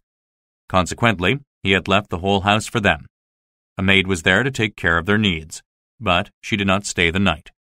Climbing the stairs after their arrival, Tess was startled by 2 portraits on the staircase wall. The woman in the pictures had sharp features, large teeth, and bold eyes. The maid explained that they were portraits of 2 women of the d'Urberville family who owned this farm many years ago. The portraits could not be removed because they had been built into the wall. The portraits made Angel shudder because he could see that although Tess was much prettier, she was certainly related to these women. They washed their hands in a basin and had their first meal together as husband and wife. "Can I ever appreciate what this beautiful girl has done in giving herself to me and linking her life with mine forever?" he asked himself. "God forbid that I should ever neglect her or hurt her or even forget to consider her." They sat at the table after finishing their meal, waiting for the luggage to arrive from Talbothays. It grew dark, and then it began to rain. Still the luggage did not arrive. The maid had gone home, so they lit some candles and sat by the fire. "You don't seem very cheerful, Tess," said Angel. "And I am sorry I brought you to this house. Perhaps it was not a good idea." A knock on the door interrupted the conversation. Angel thought it would be the luggage. However, it was a small packet sent by his father to Talbothays, and then to the farmhouse by Mr. Crick. It contained some diamond jewels, which had been left to Angel by an old aunt, to be given to his wife when he married. Angel urged her to put them on, and told her how beautiful she looked in them. "Still, I like you better in your ordinary clothes," he added. She was about to take them off, but he asked her to wear them a little longer. "How beautiful you are," he said. Finally, the luggage arrived. The driver told them he was late because Reddy had tried to drown herself in the river, and Marian had been found asleep and very drunk nearby. Tess was very upset by the news, thinking that those poor girls deserved love while she did not, although she was the chosen one. "Do you remember that we promised to tell each other our faults on the night of the wedding?" Angel suddenly asked. "I want to make a confession to you." Tess was surprised. "Do you have something to confess?" Yes, and I see it surprises you, though it should not." "Do not think of me too highly," he said, "but listen and forgive me.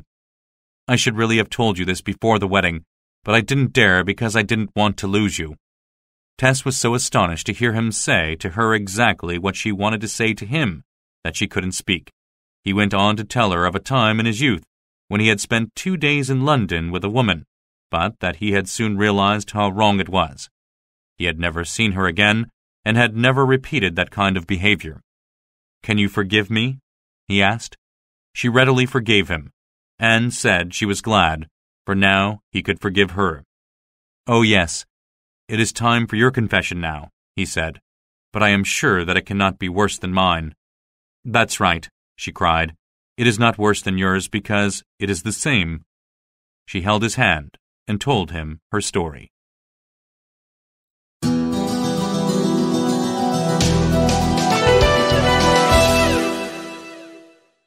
Chapter 17.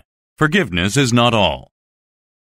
She had told him, and she had not wept, although the room had seemed to grow colder and darker as she spoke.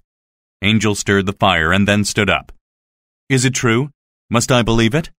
I see by your face that it is true. Why did you not tell me before? But of course you tried, and I stopped you, I remember."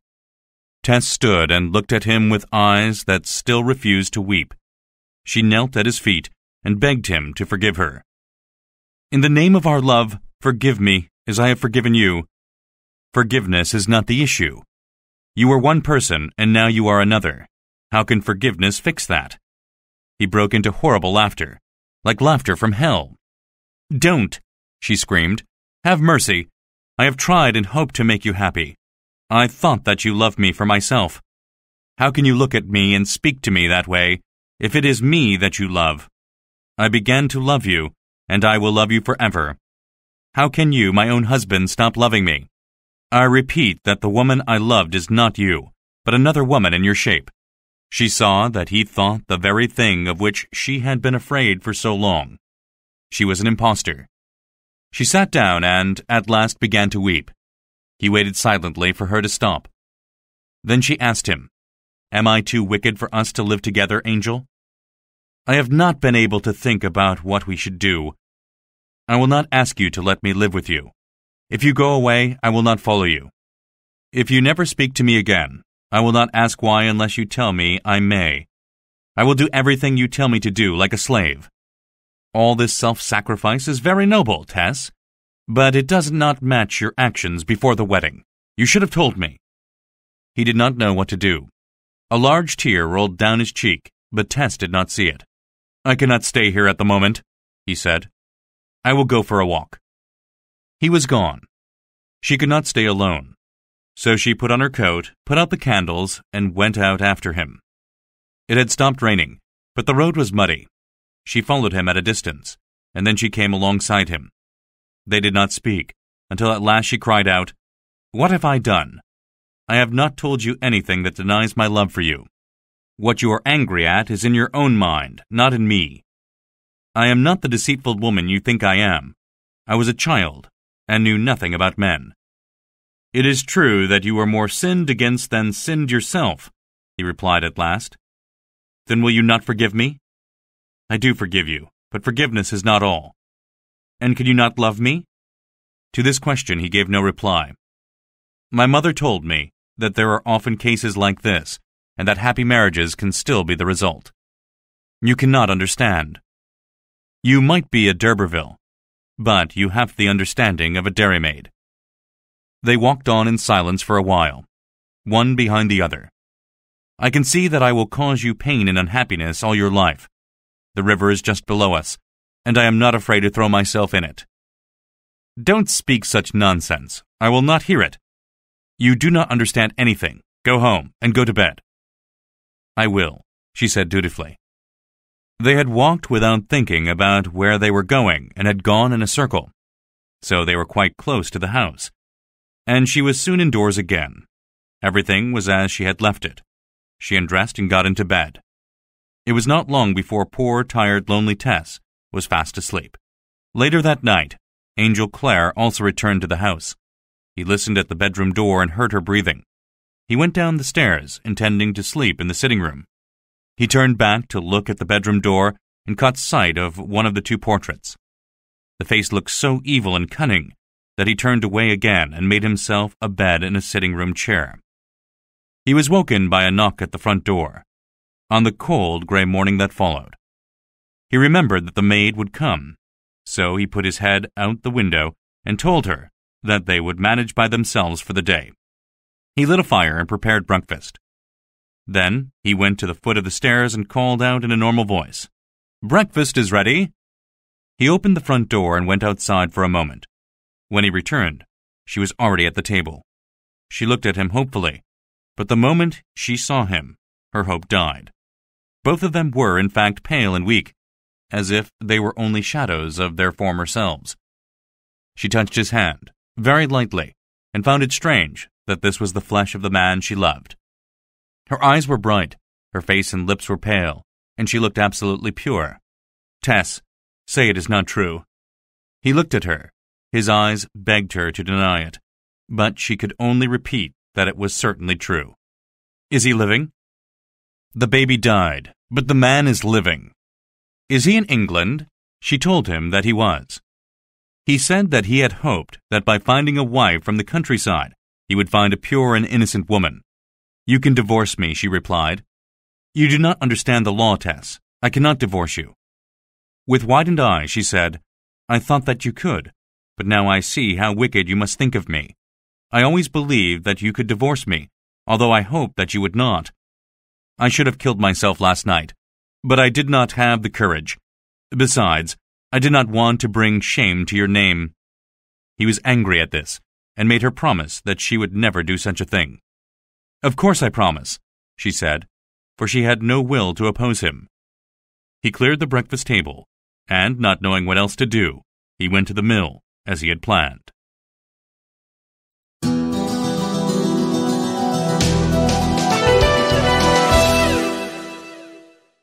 Chapter 18. The Parting of the Ways. She stood at the window and watched him go. In the middle of the day he returned. She served him lunch, while he talked about what he had seen and done at the mill. An hour later he was gone again, only to return at dusk for dinner. When dinner was finished, he sat and read the papers while she made herself as busy as she could without disturbing him. "You must not work like that," he said. "You are not my servant, but my wife." "I thought because I am not respectable, I told you I was not good enough long ago, but you would not listen," she said as she burst into tears. Angel Clare was not moved by these tears, but waited for her to stop.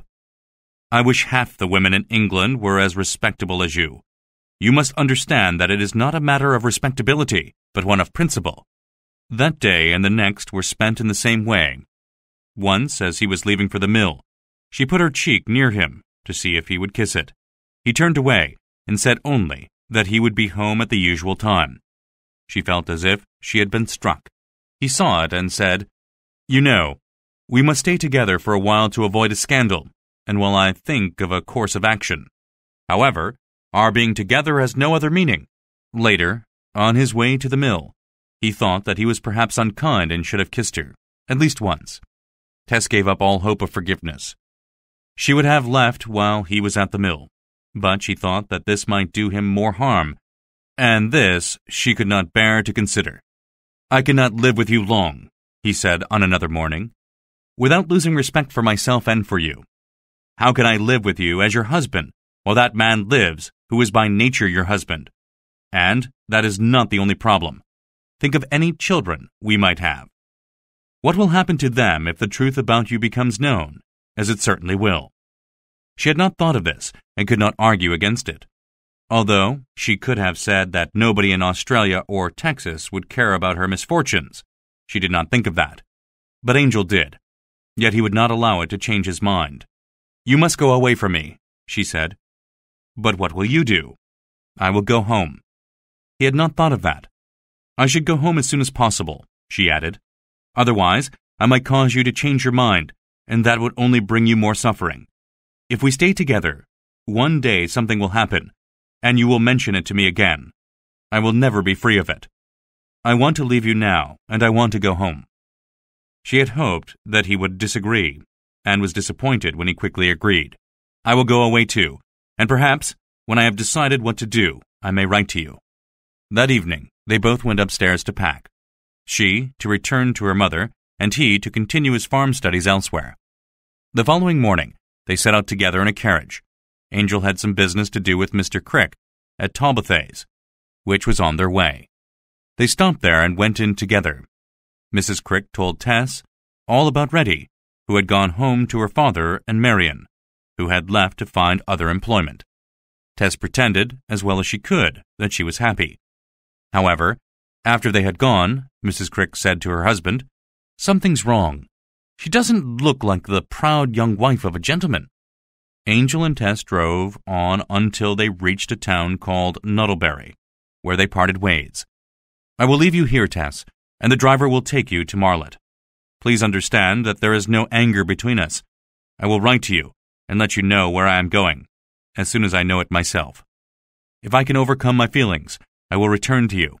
However, if I do not, it is better that you do not come to me." Tess agreed sadly, because she knew that she had deceived him and could see herself as she imagined how he saw her. She could not argue with him, but only ask if she could write to him. "Yes, if you are ill or want anything. I hope that will not happen, so that I write to you first." Perhaps if at this point she had argued, cried, or fainted, he may have relented. Yet Tess was not that kind of girl, and simply accepted her punishment, as if she deserved it. He gave her a packet with £50 in it, and told her he would put the diamonds in a bank.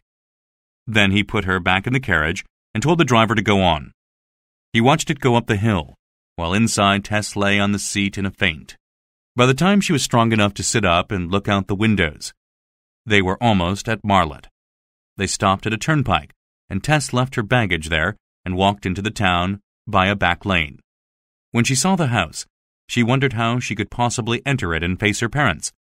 Inside that house, they all thought that she was married to a rich gentleman who was taking her on a wedding tour, while in truth, she was in a back lane near the house, friendless and lonely, with no better place to go than her old home.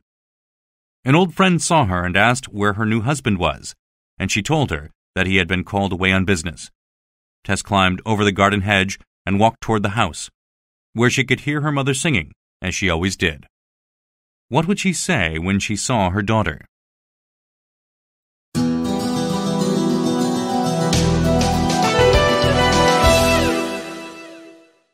Chapter 19. Tess and Angel visit their parents. "Tess, my child, we thought you were well and truly married. "I am married, Mother." "Then where is your husband?" "He's gone away for a while." "But you've only been married a few days." "He's gone." "What does that mean, he's gone?" "Mother, I don't know how to tell you. You told me and wrote to me that I was not to tell him. However, I did tell him, and he went away," sobbed Tess. "Oh, you little fool. I'm sorry to say this about my own daughter, but I will say it again, you little fool." Tess cried uncontrollably. I know, but I could not help it. He was so good, and I felt so bad. I would do it all again." "But you married him first." "Yes, That's where my misery is, because I thought he could divorce me if he wanted. Yet he says he cannot. If only you knew how much I loved him, and how much I wanted him, and how I wanted to be fair to him." She couldn't say any more, but sank into a chair. "Well, well," said Mrs. Durbeyfield. "What's done can't be undone.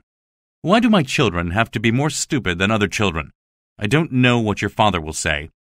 He's been boasting about the wedding every day over at Rolliver's, and saying how the family was getting back to its proper place in society." Tess went upstairs and saw that the beds had been moved, and there was no room for her now. She could hear her father come into the house, and she waited upstairs while her mother told him what had happened. "Well, they'll all laugh at me now," he said. "Do you think he really married her, or was it like the first one?"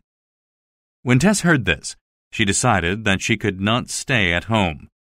If even her father doubted her, what would her friends and neighbors think?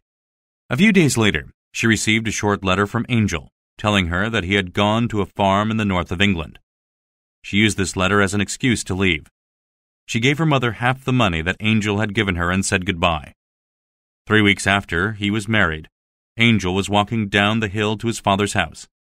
He had visited some farms in the north.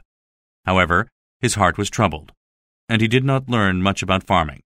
He blamed himself for not abandoning Tess as soon as he discovered that she belonged to that old d'Urberville family. Then he began to worry that he had treated her unfairly. There was a lot of talk in the farming community about Brazil and the opportunities that it offered English farmers who were willing to take the risk of going there. He thought that he might try it, and decided to ask Tess to join him there later, because her past may not matter there. He was on his way home to tell his parents this plan. They were surprised to see him when he arrived, because he had not told them he was coming. "But Angel, where is your wife?" asked his mother. "She is with her mother temporarily, because I have decided to go to Brazil." They were more than surprised to hear this news, but soon began to ask about his wedding and his wife. "We thought it best not to go to the wedding," his father explained, "since it would have embarrassed you and given us no pleasure. However, we would like to meet your wife and give her a present. It is strange that you have not brought her with you. Is everything all right? We decided that it would be better for her to stay with her mother while I go to Brazil. Then, when I return, after a year or so, you will meet her, before we go back." "But tell us more about her," pleaded his mother. "Is she pretty?" "Of that there can be no question." "And that she is a pure woman also goes without question?" "Of course, she is a pure and good woman." "Were you her first love?" "Of course." "Well, there are worse wives than these simple farmers' daughters, I suppose." His father agreed. "If she is a pure woman, then she is lady enough for me. I wish I could meet her." It was too much for Angel, whose eyes were beginning to fill with tears. He went to his own room, but his mother followed him. "Something is wrong, my son, and I am sure it is about her. Have you quarreled?" "It is about her, and although we have not quarreled, we have had a difference." With a mother's instinct, she guessed that Tess had a past that could not be spoken about. She asked her son about it. "She is spotlessly pure," he replied, and felt that he would have told that lie even if he had to go to hell for it immediately. "Then never mind the rest, because with your influence, I am sure that she will become a very proper wife." The next morning, Angel saw Mercy chant as he was walking back from town. He stopped to talk to her. She wished him good luck in Brazil.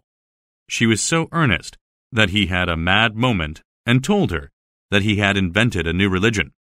She was shocked, which made him apologize and tell her it was not true. He arranged for the bank to send Tess another £30 in a few months' time. He then wrote to her to tell her what he had done. Afterward, he rode to the Wellbridge farmhouse where he had stayed with Tess on their wedding night and where he still had to pay the rent. The farmer and his wife were not there when he arrived, so he went to the bedroom. He thought about all the things that had happened there, wondering whether he had done the right thing. He knelt down by the bed and with tears in his eyes said, "Oh, Tess, if only you had told me sooner, I would have forgiven you." He heard a footstep behind him and turned around to see Hoot. She said that she had come to see Tess. Angel told her that they were no longer staying at the house, Iz told him that she had left Talbothays because it was very sad there without Tess. She was going in the same direction as Angel, so he offered her a lift. He told her about his plans to leave for Brazil. Then he had another mad moment. He told Iz that he had separated from his wife and asked her to go to Brazil with him instead. She thought for a moment and then agreed. "I have always loved you," she said, "but nobody could love you as much as Tess did. She would have died for you." Angel was silent, for these words struck him in the heart. "Forget my foolish talk, Iz," he said at last. "I had a mad moment, and I was wrong to talk like that." When they had parted, he almost drove his carriage to Marlott to see Tess. However, in the end, he could not admit to himself that he had been wrong. If he were right when he rejected Tess, nothing had changed, and he was still right now. 5 days later, he left London for Brazil.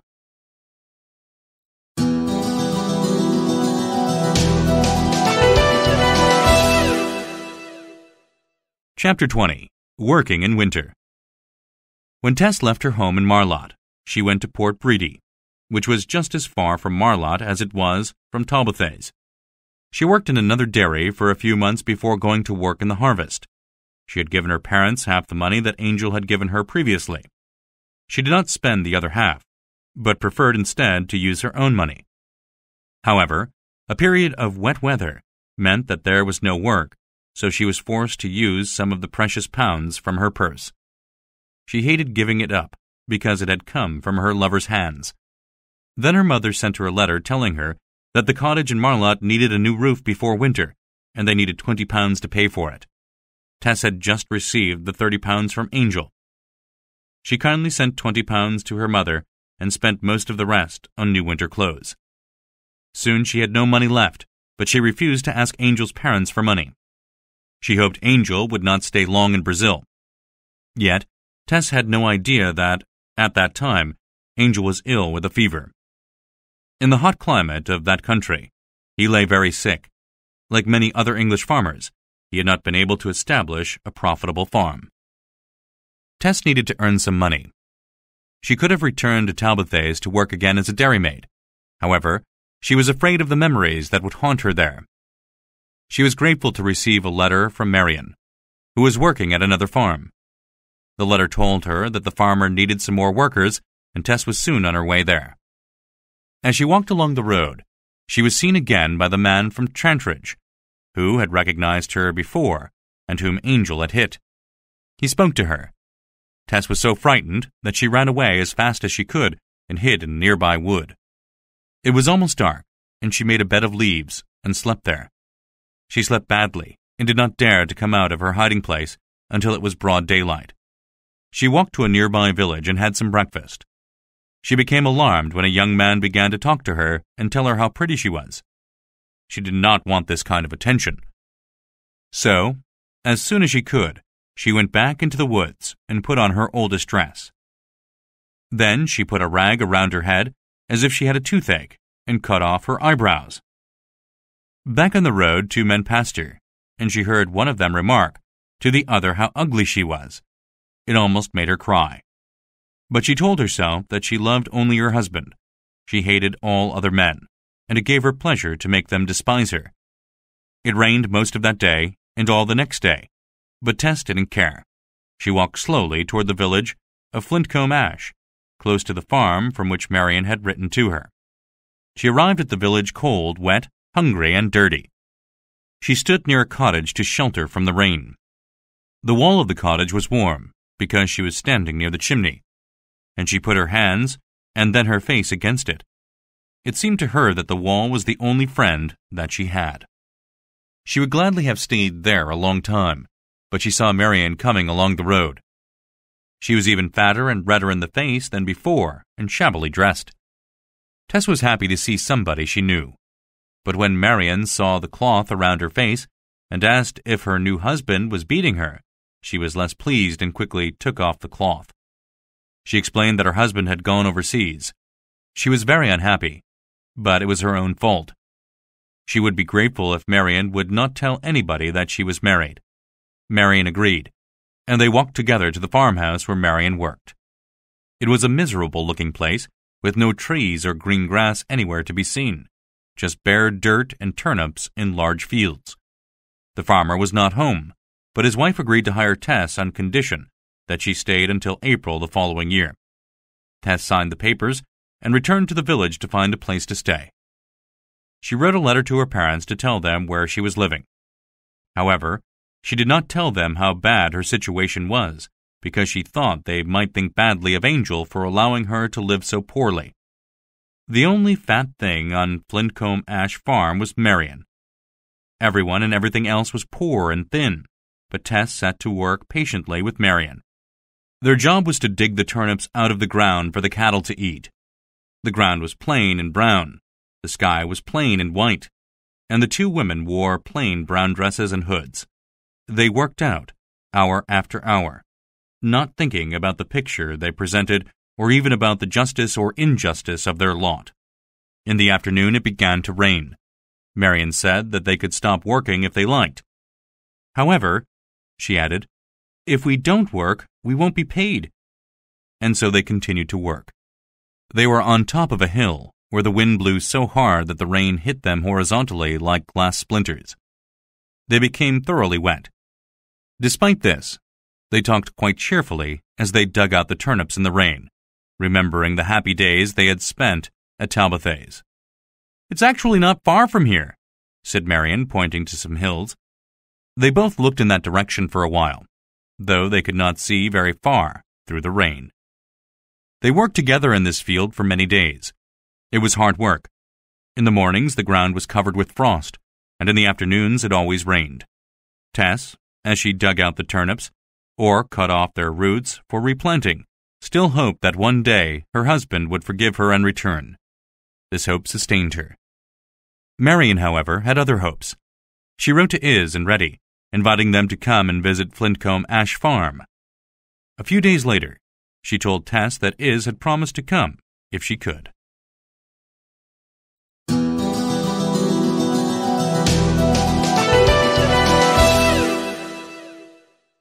Chapter 21. Tess Goes to Emminster. There had not been such a cold winter in years. Ice and frost lay hard upon the ground in the mornings. One night, Tess heard the wind howl around the roof. Suddenly, snow came down the chimney of her room and covered her floor with a thin layer of white powder. With the snow, they had to stop working in the turnip fields and join some other women who were tying bundles of straw in the barn. As Marion and Tess walked toward the barn, Marion began to talk about Angel. You mustn't talk about him to me, Marion, said Tess. But I'm sure you still love him, don't you? Tess, with tears in her eyes, could not speak, but turned her face toward where she thought Brazil might be and blew a big kiss into the snowy wind. When they arrived at the barn, they were surprised to find Iz there. She had walked to Flintcomb Ash the previous day and stayed at the hotel that evening. There were two big, strong women in the barn, and Tess was a little frightened when she saw them. They were the two women who had wanted to fight with her on the road near Trantridge when Alec d'Urberville came to her rescue on his horse. She was pleased, however, when they didn't recognize her. They heard a horse ride up to the barn, and a few moments later, the farmer came in. It was the first time Tess and the farmer had seen each other, and they were both surprised. The farmer was the man from Trantridge, whom Angel had hit, and from whom she had run away as she walked to Flintcomb Ash. You can't run away from me this time, he said, because you've signed on until April, and I won't let you go before then. Tess made no reply, so he pointed out that she had tied fewer bundles of straw than the other women. They have done it before, and I have not, she answered. Yet, as she spoke, she had decided that she would work longer hours than the others to try and tie extra bundles. Marion and Iz stayed with her when the other women stopped working, and they talked about the good times they had enjoyed at the dairy. Tess told them that she could not talk to them about Angel because he was her husband. However, Iz suggested that he could not be very fond of her because he had gone away so soon after the wedding and had not given her enough money to look after herself. He had to go and look at the land over there, Tess said. He would have given me enough money, but there was a misunderstanding with the bank. It is not his fault. They worked on in silence until Tess was so exhausted that she sat down and began to cry. Later, Marian told Tess what Iz had told her. "Your husband asked Iz to go to Brazil with him."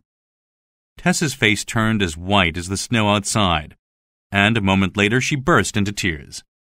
"I wish I hadn't told you," said Marian sorrowfully. "It was the right thing to do," replied Tess, "because I should have written to him instead of doing nothing." That night, she immediately began to write him a long letter, but she didn't know what to say and did not finish it. However, Iz's story made her determined to do something to make her position as his wife seem more real. One Sunday, when the snow had gone, she decided to walk the 15 miles to Emminster. She thought she would try and see her parents-in-law, hoping that they might help her. It was the day before her first wedding anniversary, and she convinced herself that she was looking forward to meeting them. Iz and Marian persuaded her to wear her best clothes. She walked quickly and steadily at first, but as she came closer to Emminster, she became nervous. She reached the village at noon and looked down on the church. Her father-in-law, she knew, would be there. She took off her heavy walking boots and hid them in a hedge. Then she put on the pretty shoes she had been carrying and walked to the vicarage. She rang the bell, but nobody answered. She walked across the yard to the church, and just as she reached it, people began to come out from the church. She decided that she would wait until the minister and his family had eaten their lunch. So she walked back up the hill. A young lady was walking in front of her. Behind her, she heard two young men talking. "There's Mercy Chant," said one of them. "Let's catch up with her." "Poor foolish angel," said the other. "Whenever I see Mercy, I think what a bad decision he made when he threw himself away on a dairymaid when he could have had her. And now it seems he doesn't even have the dairymaid." They overtook Tess and began to talk to Mercy, just at the place where Tess had hidden her boots. Unfortunately, they saw the boots, and Tess heard Mercy say that they were quite good boots. "I'll take them home," she said, "and give them to a poor person who needs them." Then Tess could only watch as they began to walk down the hill carrying her boots. Tess kept walking. She knew that she could not return to the vicarage now because the two young men, who were obviously Angel's brothers, would recognize her. How could she tell them that she was the very dairymaid their foolish brother had married? How could she face their father, who doubtless thought as they did? She felt as if they had chased her up the hill and told her to go away. Slowly and tearfully, she began the long walk back to Flintcomb Ash Farm in her pretty shoes. She walked for a few hours before she passed through a deserted village. All the people were in a barn listening to a preacher. She could hear the preacher saying that he had been a very bad man, but had changed when a minister had spoken to him. Tess thought she recognized the voice of Alec d'Urberville. So she looked into the barn and discovered that she was right.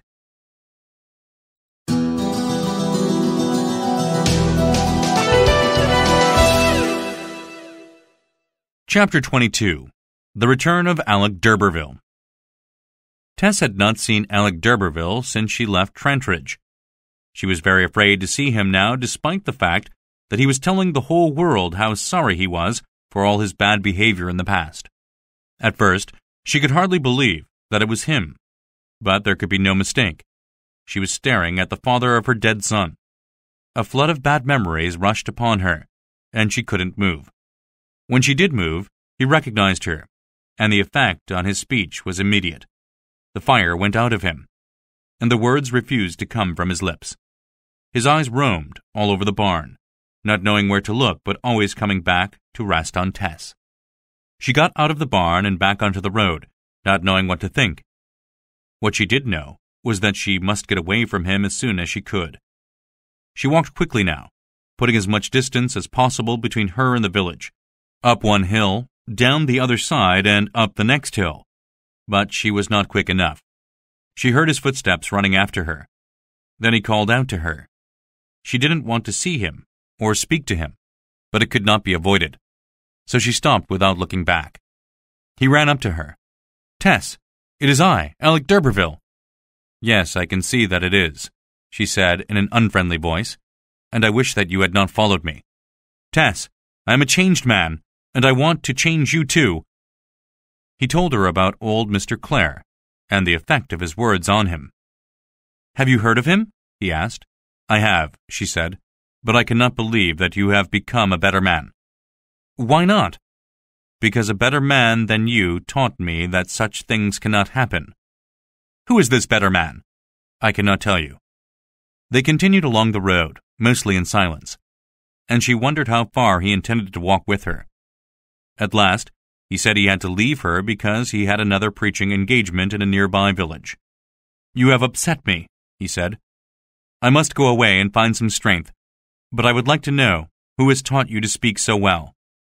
I have learned many things in my troubles. What troubles have you had? She told him about the birth and death of her baby, and he was struck dumb. I didn't know anything about this, he exclaimed. Why didn't you write to me? She did not answer. Well, you will see me again, he said at last. No, never come near me, she replied. I will think it over, he said, but swear to me that you will never tempt me again. How can you think that I would want to tempt you? She exclaimed. However, he insisted, and she agreed. I will pray for you, he said, and left her standing on the road. She continued on the road to Flintcomb Ash. As she approached the village, she saw a girl walking with a boy. It was Is Whit. She told Tess that the boy was a friend who had sometimes worked at Talbothays, and who had followed her to Flintcomb Ash. He says he loves me, said Is. A few days later, Tess was working in the dry winter wind. There was no color in the earth or sky apart from the bright blue paint of the large turnip slicer. Tess stood at one end of the slicer and cut the roots from the turnips before throwing them into the machine. A man stood turning a handle, which caused the machine to slice the turnips. A black speck appeared on the horizon. It grew larger, eventually becoming a man, and then becoming Alec d'Urberville. He walked across the colorless field to Tess and said that he wanted to speak to her. I told you never to come near me, she said. I know, but I have a good reason, he replied. He turned his back to the handle turner so that the man could not hear what he had to say. I can see that you are living a hard life. I also realize that it is probably my fault because I behaved badly toward you. In a way, your parents are responsible too. They should have taught you about the bad things that men like me can do to pretty girls like you. However, I did not come here to talk about that. My mother died, and I now own the property. I intend to sell it and become a missionary in Africa. Perhaps I can repair the damage I did to you, if you will agree to be my wife and come with me. No, no, she said quickly. She told the handle turner that she needed to talk to her visitor. She and Alec walked into the field. Why won't you marry me? Asked Alec, as soon as he was sure that the handle turner could not hear him. Because I do not love you. But perhaps in time you will learn to forgive me and have some affection for me. No, that is impossible because I already love somebody else. Love somebody else? But by nature you are mine. I think your love for somebody else is just a passing fancy, and you will learn to love me better than him. No, no. Yes, yes, why not? I cannot tell you. You must. Well then, I have married him. I didn't want to tell you. It is a secret here. I want you to remember that we are strangers now, and that I want you to stop questioning me. Alec d'Urberville was astonished. Are you married to that man? He asked, pointing to the handle turner on the turnip slicer. I should think not, she exclaimed proudly. Then who? Do not ask what I do not wish to tell. She looked at him with flashing eyes, and Alec thought that he had fallen in love with her. I thought that marrying you might make right the wrong that we did. Now I see that it is impossible. However, I would like to do you and your husband some good. Is he on this farm? He is far away. What sort of a husband is he? How can he stay away from you if he loves you? Do not say anything bad about him. It is because of you. He found out. That's very sad, Tess. But to stay away from you and leave you to work like this? He doesn't leave me to work like this. He doesn't know. Then you are a deserted wife, my fair Tess. He smiled and tried to take hold of her hand. She pulled it away and told him to leave. Just then the farmer rode up on his horse and asked Tess roughly why she was not working. Don't speak to her like that, said Alec. I beg you to go away," pleaded Tess. "And leave you here with this tyrant?" "He will not hurt me because he is not in love with me."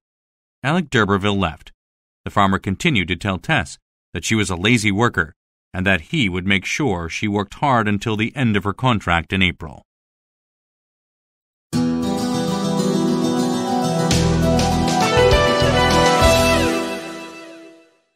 Chapter 23. At the Threshing Machine. Tess knew that the farmer was crueler to her than the other women due to the fact that he had once been hit because of her. She thought for a moment what a different life she would have if she had been free to marry Alec d'Urberville and no longer had to work on this dreadful farm. But it was only for a moment. She could not forget how unpleasant d'Urberville was to her and how different he was compared to her beloved Angel. That night, she again began to write a letter to Angel, asking for some help without telling him about her problems. But again she did not finish it. She remembered that he had asked Is Hewitt to go with him to Brazil and was afraid that he did not care for her at all. All through winter, Tess continued her difficult and sometimes lonely work on the farm.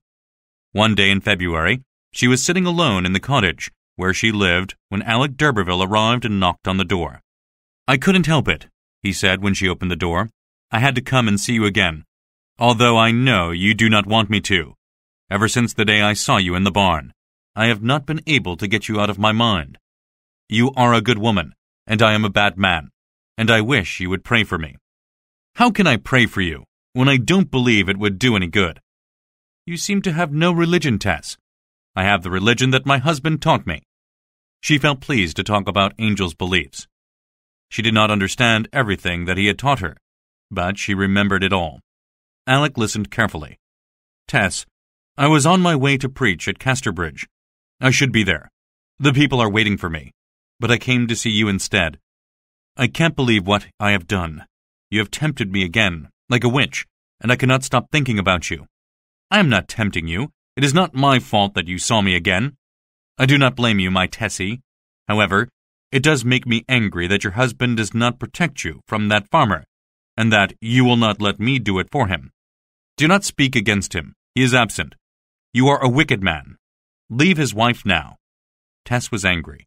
"Yes, I will go, and I will stay away, but give me one last kiss.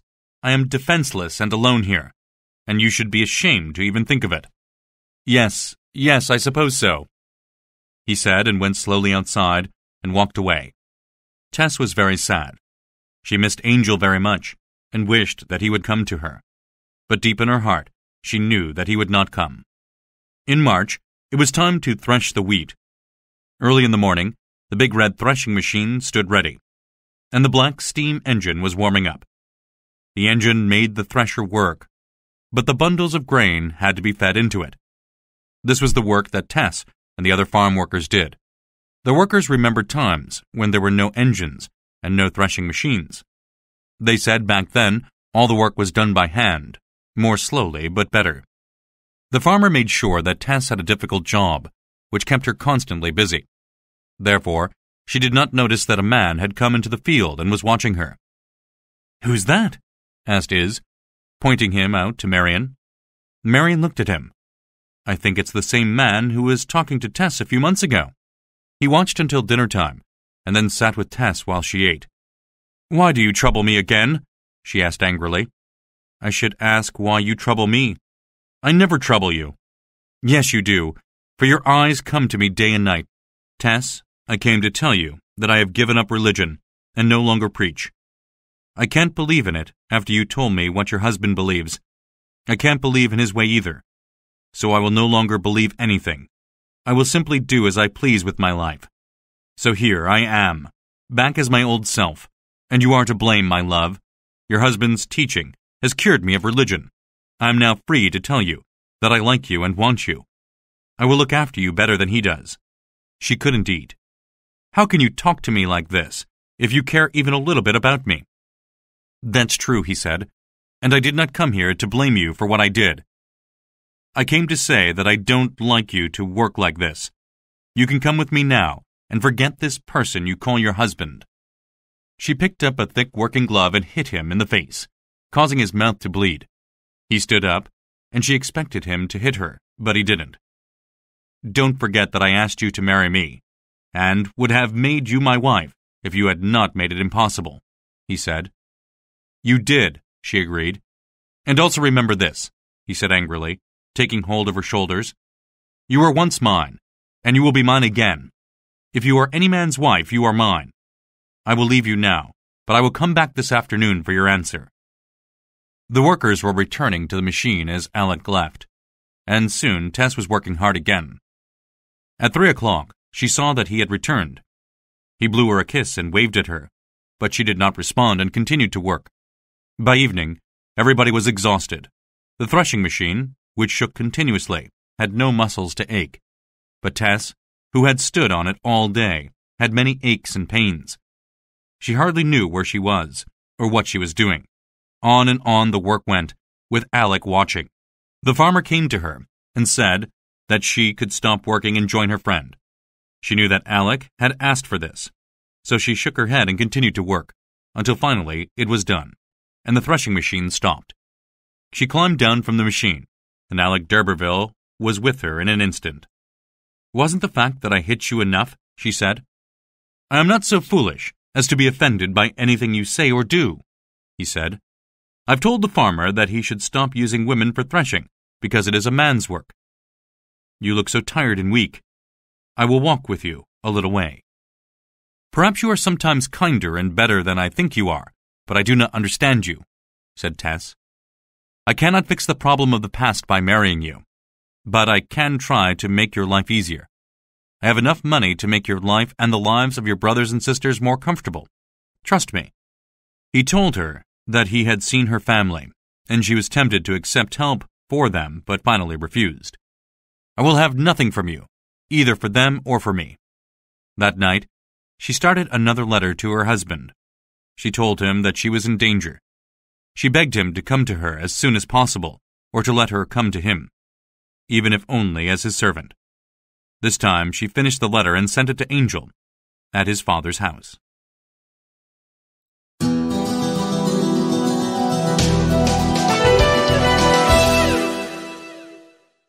Chapter 24.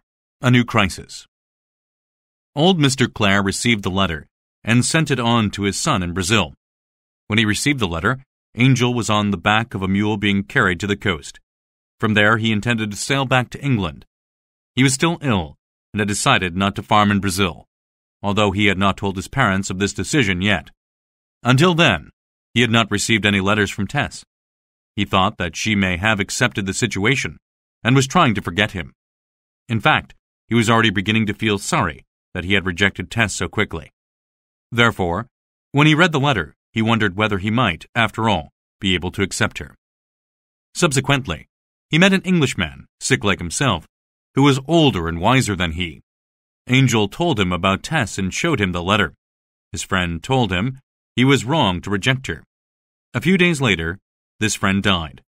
His death made Angel think more seriously about the meaning of life and how to live it happily. He remembered that Ishut had told him that Tess loved him more than life itself and would die for him if necessary.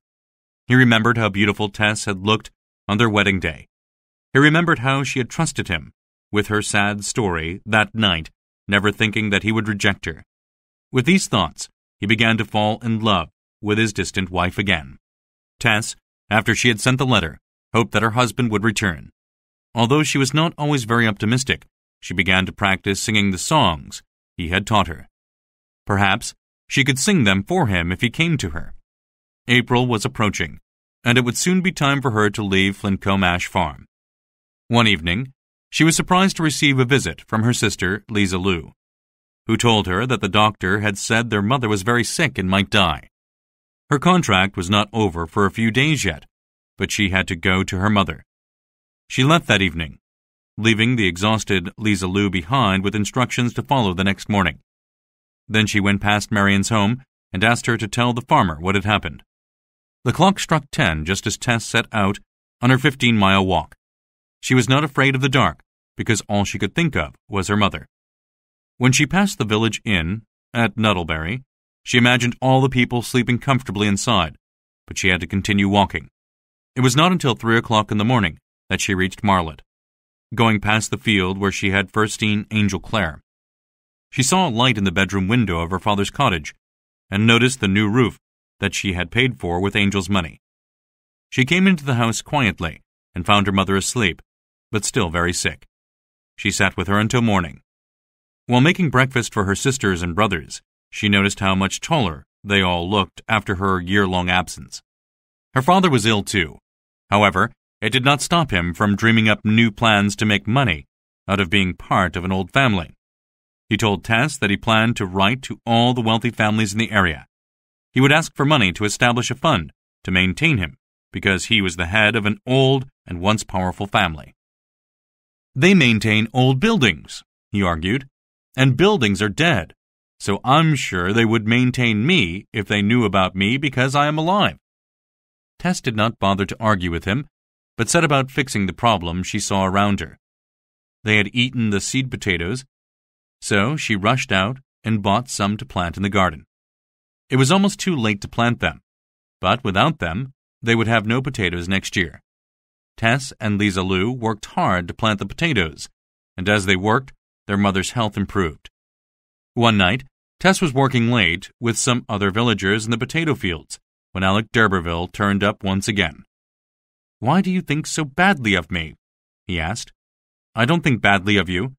I don't think of you at all, except when you unexpectedly turn up to frighten me. Did you come here just to see me?" "Of course I did. I want to take you away from here. But I like it here, and I enjoy this work. Is your employment at Flitcombe Ash finished? Where are you going next? To join your dear husband?" Tess did not like being reminded about her husband, so she angrily said she had no husband. "That's right, but you do have a friend, and your friend is determined to look after you. Please don't give me anything at all, Alec. I don't like it, and it is not right. It is right, and I will do it. How are your sisters and brothers? Can I help them in any way?" Tess shook with fear, for she knew this was her weak point, and she knew he had guessed it. However, she told him that she did not want his help, and he left angrily. Tess worked for a little while longer, but she no longer enjoyed it, so she started to walk home. 20 yards from home, she saw one of her little sisters, who ran to her. "Oh, Tess, there are so many people in the house, and they are saying that our father is dead." It was true. Mrs. d'Urberville was out of danger, but her husband had died. This meant a great deal of sadness and trouble for the family. His death would cause their cottage lease to be cancelled, and they would have to find another place to live.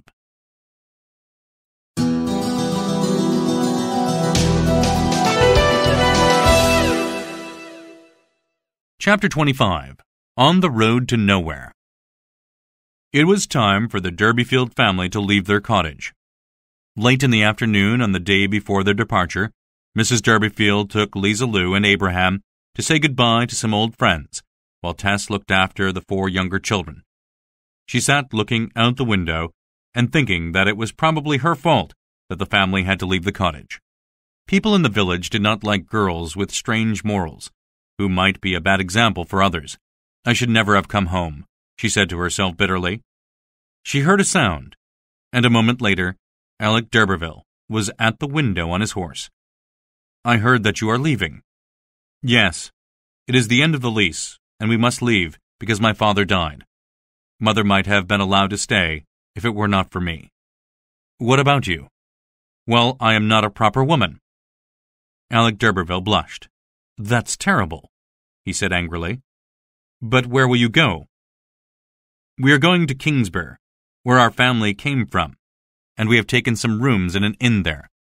Why not come to live in my garden house in Trentridge? I really ought to do something for you. Your mother can live there comfortably, looking after the fowls, and I will pay to send the children to school. But we have already taken the rooms at Kingsburgh. We can go there and wait. For that nice husband, I suppose. Don't bother waiting for him because I know what men are like. He has left you alone for so long now that he will never make it up to you. The best thing you can do is to come to my garden cottage and send your little brothers and sisters to school." "How do I know that you will do what you promise?" "I will put it in writing. Think about it." Tess shook her head, but Alec persisted.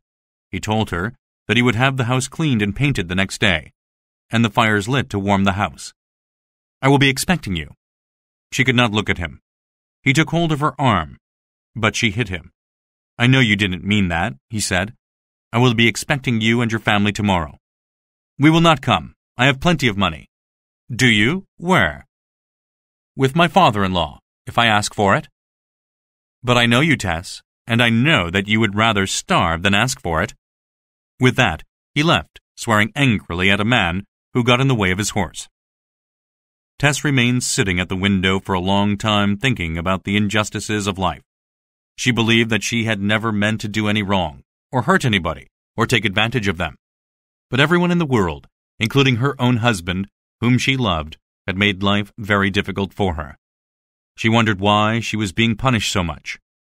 She knew that the postman would pass the cottage soon, so she quickly wrote a bitter, angry letter to Angel telling him that he was cruel for abandoning her, while he knew how much she loved him.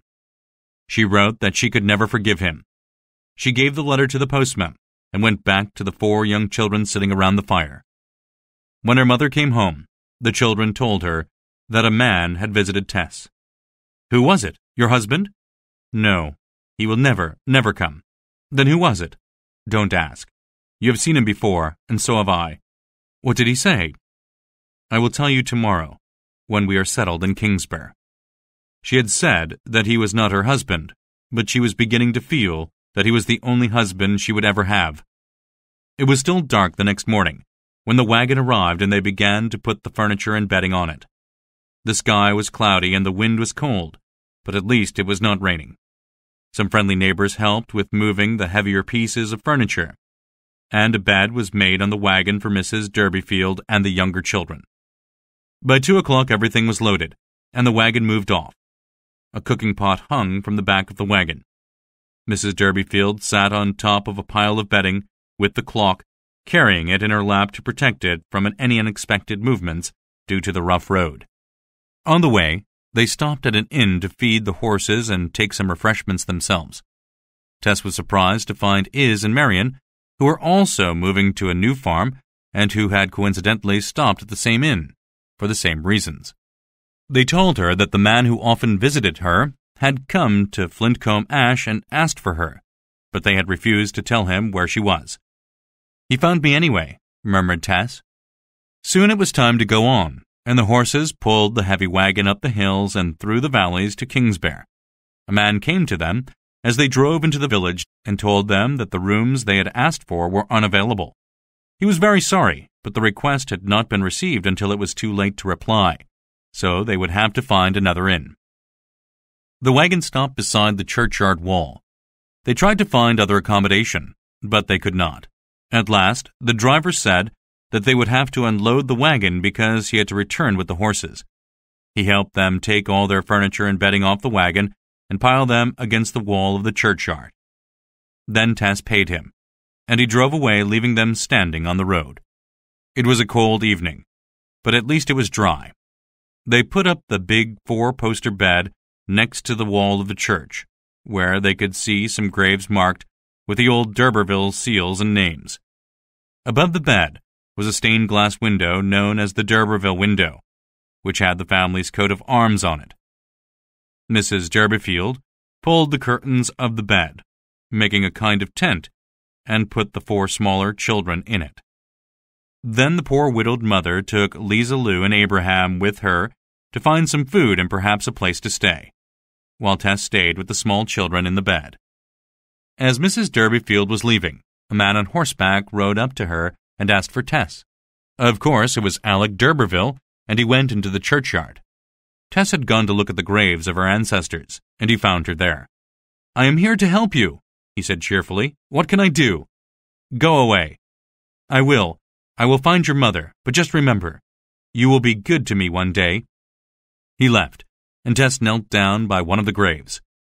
"Why am I on the wrong side of this grave?" she cried.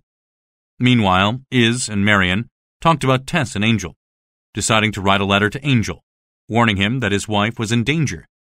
They knew that he came from Emminster, so they sent the letter to the vicarage there and went on their way.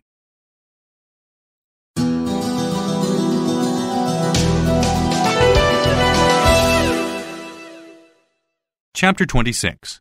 The Return of Angel Clare. Angel Clare was an older and wiser man when he returned to Emminster to see his parents.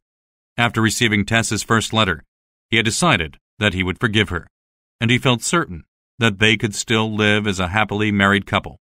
His parents were shocked to see how thin and wasted he looked after his illness. They gave him another letter that had recently arrived, but which they had not sent to him because they knew that he was on his way home.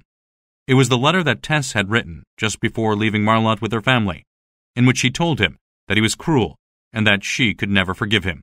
Angel read the second letter and threw it down, crying out, "It is true. Perhaps we will never be reconciled." "Don't worry about her because she is only a dairymaid," said his mother. "Nobody is only a dairymaid," exclaimed her son. "She is so much more than that. She comes from one of the oldest families in the area." He decided that it would be best to write to Tess instead of suddenly appearing at her parents' house. A week later, he received a reply from Mrs. Durbeyfield, saying that her daughter was away and that she would write to him as soon as Tess returned. She also told him that they had left Marlott some time ago.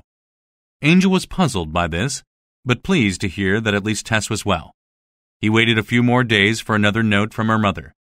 He reread the first letter that Tess had sent him, in which she had written of her love for him. He realized that her second letter was written in a fit of anger. He began to worry about her, because he knew that she had not asked his father for money. He decided to go and find her as soon as he could. Then he saw the letter that Iz and Marion had written. Within 15 minutes, he had left the house and was on his way to Flintcomb Ash, where he thought she must be working again. Of course, he did not find her there. He was surprised to discover that nobody had heard of a Mrs. Clare, although they all knew Tess by her first name. He wondered why she had not used her married name. He borrowed a horse from the farmer and went as fast as he could to Marlott, although he knew that she would not be there either. Somebody would be able to tell him where the family had gone, he thought. He was right, for when he arrived in Marlott and found the cottage where Tess had been born and where she had spent most of her life, the new inhabitants told him that John Durbeyfield had died and his widow and children had gone to Kingsbear, and then to Trantridge. Leaving Marlott, he passed the churchyard and stopped to see John Durbeyfield's grave. The church caretaker was there and told him that the gravestone had not been paid for, so he paid the bill and went on his way. It was already evening when he reached Mrs. Durbeyfield's house, which was in a walled garden. He had never seen Mrs. Durbeyfield before, and had to introduce himself as Tess's husband. "You said that you would write to me again, but you have not done so," he said. "That's because she has not come home yet," the mother replied. "Do you know if she is well?" "I don't, but you ought to." "That's true. Where is she staying?" "I don't know exactly where she is staying, but she was... Well, she is not there now." Angel realized that she didn't want to talk to him. He asked whether Tess would be happy if he tried to find her, to which Tess's mother gave a negative response. He was about to turn away when he suddenly turned back and said, "I am sure she would want me to find her. I know her better than you do. I am sure of it. Please tell me where she is, and do a favor for a lonely and unhappy man." Mrs. Durbeyfield hesitated before replying that she was at Sandburn, but that she did not know the address. Angel asked her whether she needed anything, but she replied that she was well provided for. He left the house to walk to the station, where he was just in time to catch the last train of the day to Sandburn. He arrived at Sandburn late that night and immediately took a room in a hotel. It was 11 o'clock, and although it was too late to make inquiries about Tess, he was restless and went out into the street. Sandburn was a seaside town surrounded by old forests and wastelands. However, it had recently become a fashionable holiday place for rich people and had grown quickly. Angel could not understand why his wife, a simple cottage girl, would be there since there was no farm work or dairying in that area. Had she taken work as a maid for one of the rich families who vacationed there? It was after midnight when he returned to the hotel and prepared for bed. He reread Tess's letter several times before putting out the light and then tried unsuccessfully to sleep. Early in the morning, he went to the post office and began his inquiries, asking for Mrs. Clare, but her name was not known. Then he asked for Miss Durbeyfield, but that name was also unknown. "But there is the name d'Urberville, at a holiday place called the Herons," said the postman. Angel, pleased that she had decided to use the old family name, followed the postman's directions to the Herons. Once there, he asked for Teresa d'Urberville. "Mrs. d'Urberville?" asked the landlady. Again, Angel was pleased, because at least she was allowing herself to be known as a married woman. "I know it is very early," he said, "but if she is awake, please tell her that a gentleman named Angel is here to see her." He waited in a front room until Tess appeared. He was amazed to see that she was beautifully dressed in expensive clothes. He held out his arms to her, but she did not come to him. "Tess, can you forgive me for going away? Can't you come to me?" "It is too late," she replied in a hard voice. "I was wrong," he continued, "and I have realized my mistake and learned to see you as you are, my love." "Too late, too late. Don't come close to me, Angel. You must keep away." "But surely you still love me, my dear wife, even though I have been sick?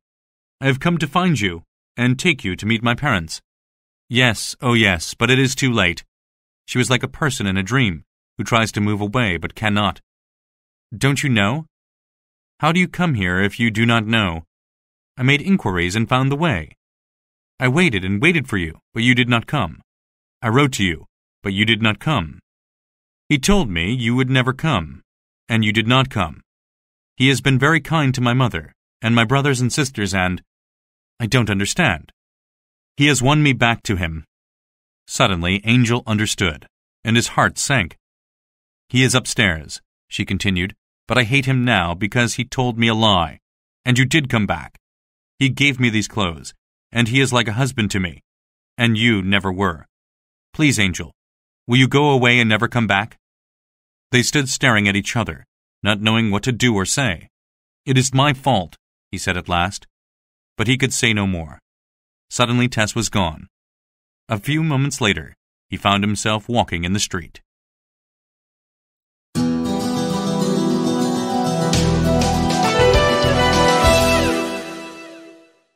Chapter 27. Justice is Done. Because Tess had not gone into the front room where Angel was, but had spoken to him from the open door, Mrs. Brooks, the landlady of the Herons, had heard some of the conversation. Although she could not understand any of it, she was curious enough to follow Tess back to her own room and stood listening at the closed door. At first, the only thing she could hear was a woman moaning over and over again. She put her eye to the keyhole and stared into the room. She could not see much, but she could see Tess on her knees, in front of a chair, moaning with her head down. Then she heard a man's voice asking, "What's the matter?" Tess did not answer, but began to speak to herself, saying, "And then my dear husband came home to me, and I did not know it. You persuaded me, and you would not let me be. You helped my mother and my family, and you said my husband would never come back. You said I was stupid to think he would, but he did, and now it is too late. I have lost him forever. He cannot love me now, only hate me. And it's all because of you. He is sick and probably dying.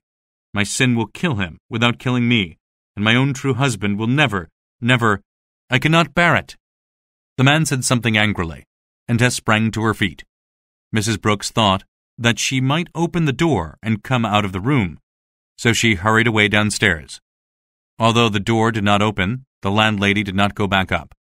She heard nothing else until some time later, when Tess left the room and went out through the front door. Mrs. Brooks went to one of the back rooms, where she sat sewing for a while. Mrs. d'Urberville did not return, nor did the gentleman ring for his breakfast things to be taken away. She thought that perhaps they had quarreled, or that Mr. d'Urberville was still asleep.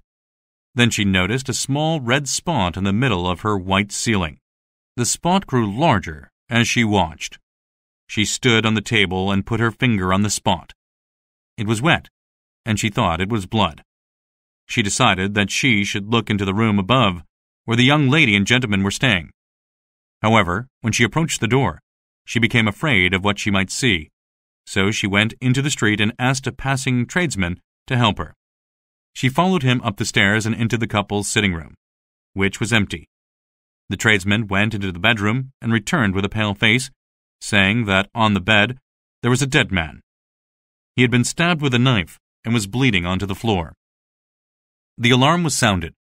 Before long, the news that a visitor to Sandburn had been stabbed to death in his bed raced up and down every street of the fashionable town. Angel Clare, however, did not hear it. He had gone back to his hotel and sat in front of his breakfast, staring into nothingness.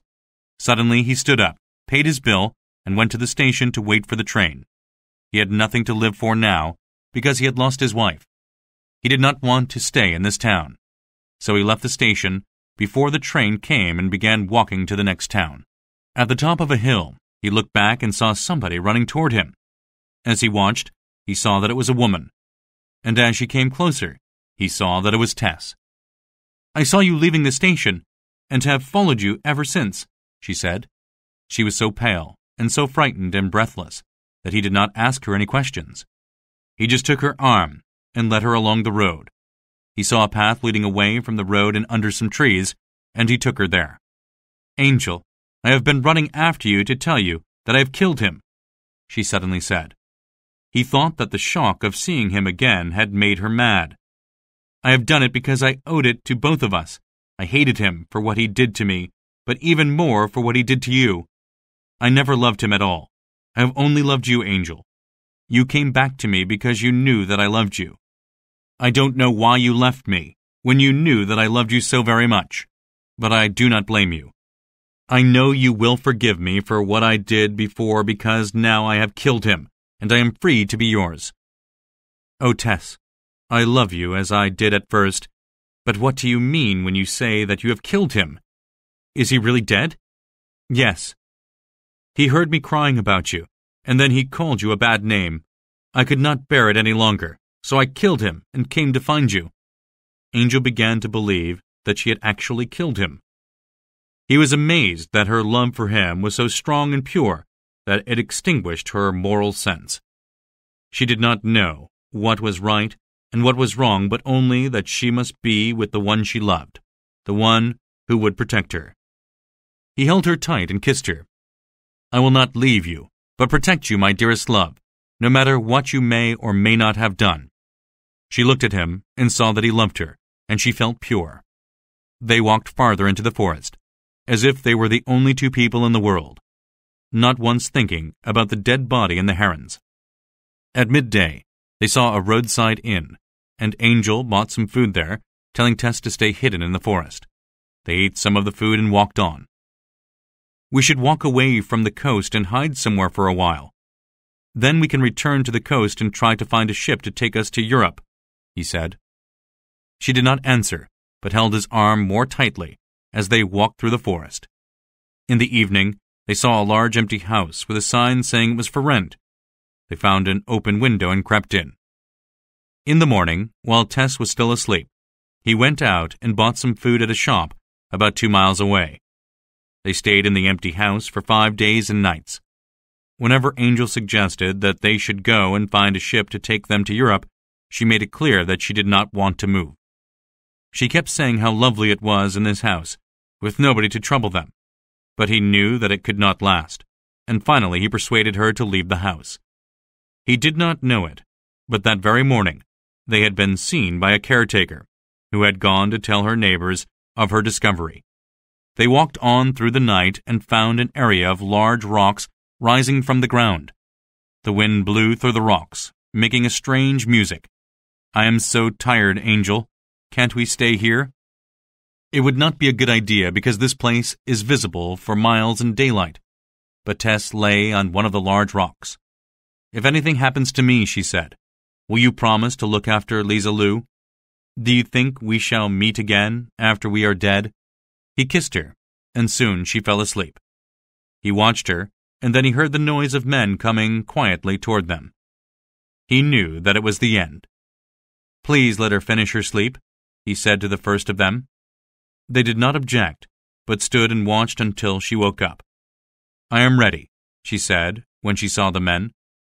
2 young people walked hand in hand up the hill away from the city of Wintoncester.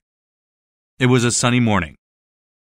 With bowed heads, they walked quickly, reaching the top of the hill as the city clock struck 8. The sound caused them to pause a moment. It was Angel Clare and Lisa Lou. As they looked back, they saw the black flag go slowly up the flagpole on top of the prison tower. Justice had been done. They knelt down. After a long time, they rose and went on, hand in hand.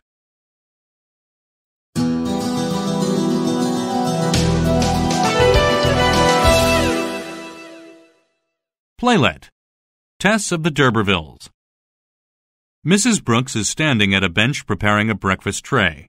She works quietly, humming a tune to herself. She puts plates, bowls, a pot of tea, and some bread on the tray. Finally, the tray is ready, and she carries it out of the room. As she goes out, we see a large, sharp knife on the tray. While she is gone, there is a knock on the door. She does not return immediately, and the knock is repeated. Just as it begins a third time, she hurries back into the room without the tray. She goes across the door and opens it. We hear a man's voice. "Excuse me, madam. I'm sorry to disturb you so early in the morning, but I am urgently looking for Tess d'Urberville. Is she in your household?" Do you mean Mrs. d'Urberville? Yes. I know it is very early, but if she is awake, please tell her that a gentleman is here to see her. I have just made breakfast, but I will see if she is dressed. What name shall I give? Angel. Mr. Angel? No, just Angel. She will know. You'd better come and wait inside. Angel comes into the room on one side and stands, waiting nervously while Mrs. Brooks leaves the room on the other side. Well, at least she is using her real name and allowing herself to be known as a married woman. That's very encouraging. I wonder what she is doing here. He continues to wait until at last Tess appears. She stands in the doorway by which Mrs. Brooks had left the room, and stays near the door. Mrs. Brooks stands behind her, but not in the room. Tess is beautifully dressed. When Angel sees her, he holds out his arms to her, but she does not go to him. "Tess, can you forgive me for going away? Can't you come to me?" It is too late. "I was wrong, and I should never have gone away, but I have realized my mistake and learned to see you as you are, my love." Too late. Don't come close to me, Angel. You must keep away. "But surely you still love me, my dear wife, even though I have been sick. I have come to find you and take you to meet my parents." Yes. Oh, yes, but it is too late. Don't you know? How did you come here if you do not know? "I made inquiries and found the way." I waited and waited for you, but you did not come. I wrote to you, but you did not come.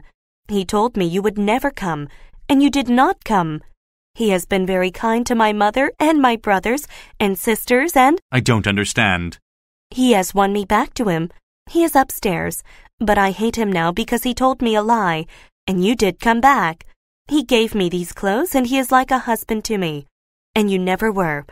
Please, Angel, will you go away and never come back? "It is my fault."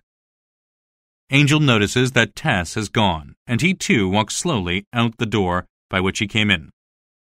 In Tess's room, there are 2 chairs, a table with the breakfast tray, including the large knife on it, and a bed at the back of the room on which Alec d'Urberville is lying. Tess walks in looking very upset. She kneels down by a chair and begins to moan. She continues moaning for a while. "What's the matter?" And then my dear husband came home to me, and I did not know it. You persuaded me, and you helped my mother and my family, and that's why you said my husband would never come back. But he did, and now it is too late. I have lost him forever. He cannot love me now, only hate me, and it's all because of you. I cannot bear it. "What are you moaning about? Has that fool of a man you call your husband come back? A bit late now, isn't it? Someone else has got his treasure now. As he is speaking, Tess takes the large knife from the breakfast tray and suddenly stabs him in the chest with it. Mrs. Brooks is sitting in a room sewing. She looks up at the ceiling and sees a red spot. She stands on a table and puts her finger on the spot. Then she looks at her finger and begins to feel frightened. She runs out of the room. Outside, Angel is walking along the road. Angel! I saw you leaving the station, and I have been following you ever since. Angel, I have been running after you to tell you that I have killed him. I have done it because I owed it to both of us.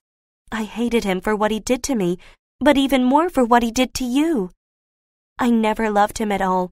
I have only loved you, Angel. You came back to me because you know that I love you. He is dead now, and I am free to be yours.